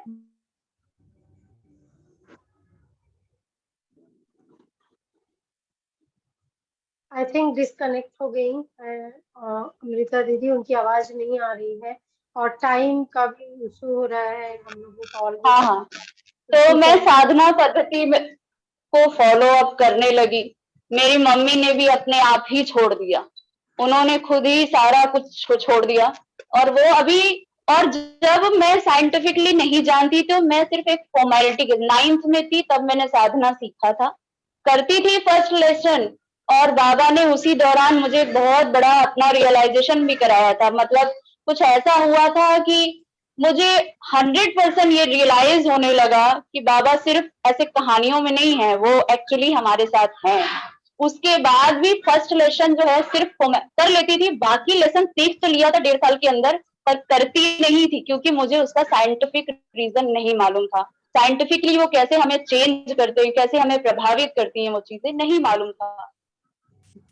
धीरे धीरे मतलब पूरी तरह से 2017 के दौरान ही जब मैं ये सब चीजों को रिसर्च करना मेरा शुरू हुआ बाकी चीजों पर, जब सारी दुनिया की जितनी भी साइंस, ऑकल्ट पावर या जो चीजें वो लोग यूज करते हैं, इन सब चीजों पर जब मेरा रिसर्च शुरू हुआ, तब मुझे समझ में आया कि हर लेसन का क्या इम्पोर्टेंस है। और बाबा ने हर मतलब जो छोटी छोटी चीजें दुनिया लेकर बैठी है, उन्होंने पूरा मूल मंत्र हमें हर एक चीज दे दी है। इससे ज्यादा पावरफुल कहीं नहीं है। जब मुझे ये समझ में आया तो मैं इसको साइंटिफिकली करने लगी, और इतने अच्छे से अब तो कोई दूसरा मुझे रोकना भी चाहे तो मैं रुक नहीं सकती। और अभी मैं दूसरों को अब चूंकि मुझे सेल्फ रियलाइजेशन होने के बाद जब मैंने वो चीजें छोड़ी थी, तो अब कोई दोबारा मेरे सामने मुझे फोर्स भी करे कि ये करो तो मैं नहीं कर सकती हूँ, कि मुझे समझ आ गया है कि वहां और यहाँ में क्या अंतर। ये तभी हो सकता है जब साइकोलॉजिकली, साइंटिफिकली आप समझे चीजों को कि क्या सही है और क्या सही नहीं है। और जब आप नेगेटिवली किसी को क्रिटिसाइज करते हैं, अगर मान लीजिए कुछ आनंद मार्गी लोग भी हैं और अगर वो कर रहे हैं, तो कहीं ना कहीं उनको वो रियलाइजेशन, वो साइंटिफिक रीजन नहीं मालूम है। आप उनको अगर क्रिटिसाइज करेंगे, उनको ये उल्टा सीधा बोलेंगे, तो वो आपसे और निगेटिव हो जाएंगे, वो और दूर चले जाएंगे। जहां पर प्यार मिलता है इंसान वही जाना चाहता है, जहां से नफरत और अवहेलना मिलती है इंसान वहां नहीं जाना चाहता। ये इंसान नेचर होता है। तो आप उनको समझाइए। बाबा ने भी आनंद वचनामृतम या फिर आनंद सूत्रम में, मुझे बुक का नाम क्लियर याद नहीं है, बट उसमें स्पष्ट रूप से लिखा है मूर्ति पूजा गलत नहीं है, लेकिन मूर्ति पूजा अधोगति की पूजा है। वहां से आपको परमात्मा को पाने का मतलब हमारी कॉन्शियसनेस किस लेवल की है। हम अगर परमात्मा को सेल्फ रियलाइज नहीं कर रहे हैं, ऑल टाइम रियलाइज नहीं कर रहे हैं, तो हमें एक माध्यम चाहिए, एक आलम्ब ढूंढते हैं। तो वो लोग जो ढूंढ रहे हैं, इसका मतलब है उस हो रही है। कृपया समय का ख्याल रखिए। आपकी बातें लगभग हम लोगों की क्लियर हो चुकी है, और अगर कुछ है तो आप चैट में डाल सकती हैं, क्योंकि समय बहुत हो गया दीदी, मैं इससे ज्यादा समय आपको नहीं दे सकती। नमस्कार। और मीरा दी, आपको कुछ कंक्लूडिंग वर्ड्स कुछ कहना हो? नमस्कार दीदी, क्षमा प्रार्थी हूँ मैं दीदी आपको टोकने के लिए बीच में, समय के कारण मुझे रुकना पड़ा। जी मीरा दी, कुछ कहना है आपको? कोई बात नहीं, थैंक यू। नहीं दीदी, ऑलरेडी काफी टाइम हो चुका। थैंक यू दीदी। तो हम लोग इसको कंक्लूड करते हैं। दीदी मैं बस लास्ट लाइन बोलूंगी कुछ के। दीदी दिलीप सागर दादा कुछ कहना चाहते हैं। दिलीप सागर दादा हाँ, मैं बस 1-2 मिनट लूंगा। देखिए, बाबा ने इस बात को कई बार कहा है, बहुत जगह प्रश्न में आया है। ये जो साधना का मार्ग है, ये वीर पुरुषों का मार्ग है, इसमें बहुत साहस चाहिए। जबकि जब हम ये मूर्ति पूजा या जिसकी हम जो बातें अभी तक कर रहे थे, ये तो कोई मार्ग है ही नहीं। ये तो बहुत सस्ती सी चीज है कि आप 2 मिनट आरती भी क्या करते नहीं करते, मन की भावना नहीं रहती, अगरबत्ती जला दी, दिया जला दिया और उससे काम चल गया। हम सोचते कि हम उसी से हम धार्मिक हो गए, तो ऐसा नहीं है।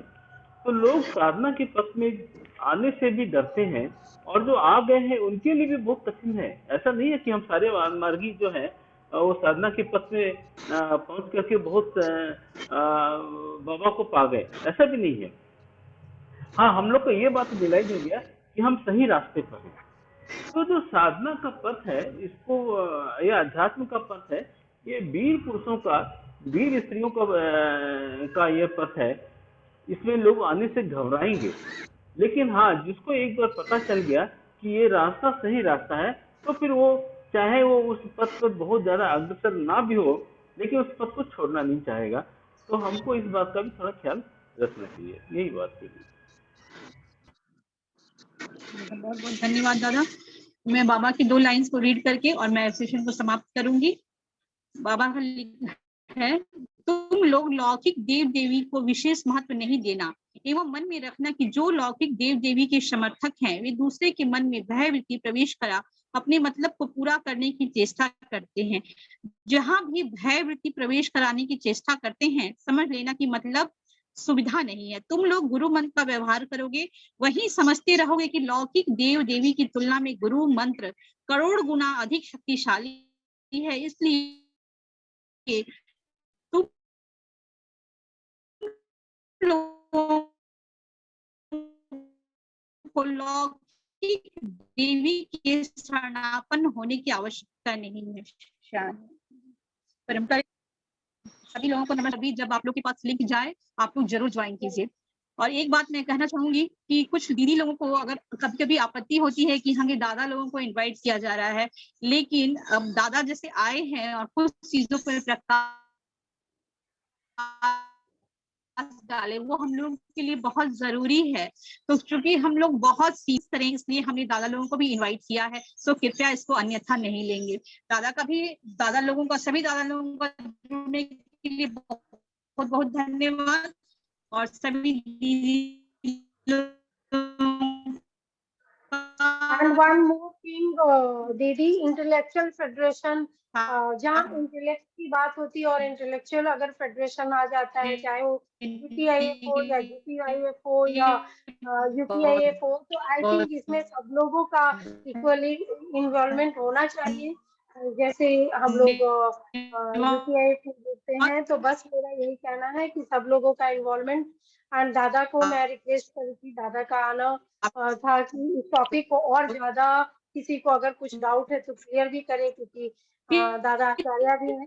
तो ये भी एक मेरा मोटिव था कि दादा को बुलाना। और दादा इतने बिजी शेड्यूल, दादा कहीं बाहर थे, फिर भी अगेन दादा हम लोगों को इसमें ज्वाइन किए। पूनम दीदी, आपकी आवाज कट रही है। हाँ जी, हाँ जी, बोलिए। जी मुझे अब कुछ नहीं कहना है, मैंने तो धन्यवाद ज्ञापन कर दिया, आप कंक्लूड कीजिए। ओके, ठीक है दीदी, ओके, बहुत बहुत धन्यवाद सब लोगों को जुड़ने के लिए। परमपिता बाबा की जय। एंड अगेन हम लोग next Thursday same time same again फिर किसी न्यू टॉपिक के साथ हम लोग जुड़ेंगे। और मेरा आप लोग सबसे रिक्वेस्ट है कि आप लोग हम लोगों के साथ जुड़ें एंड अपने ओपिनियन को शेयर करें। This is the open forum for all. नमस्कार। परमपिता बाबा की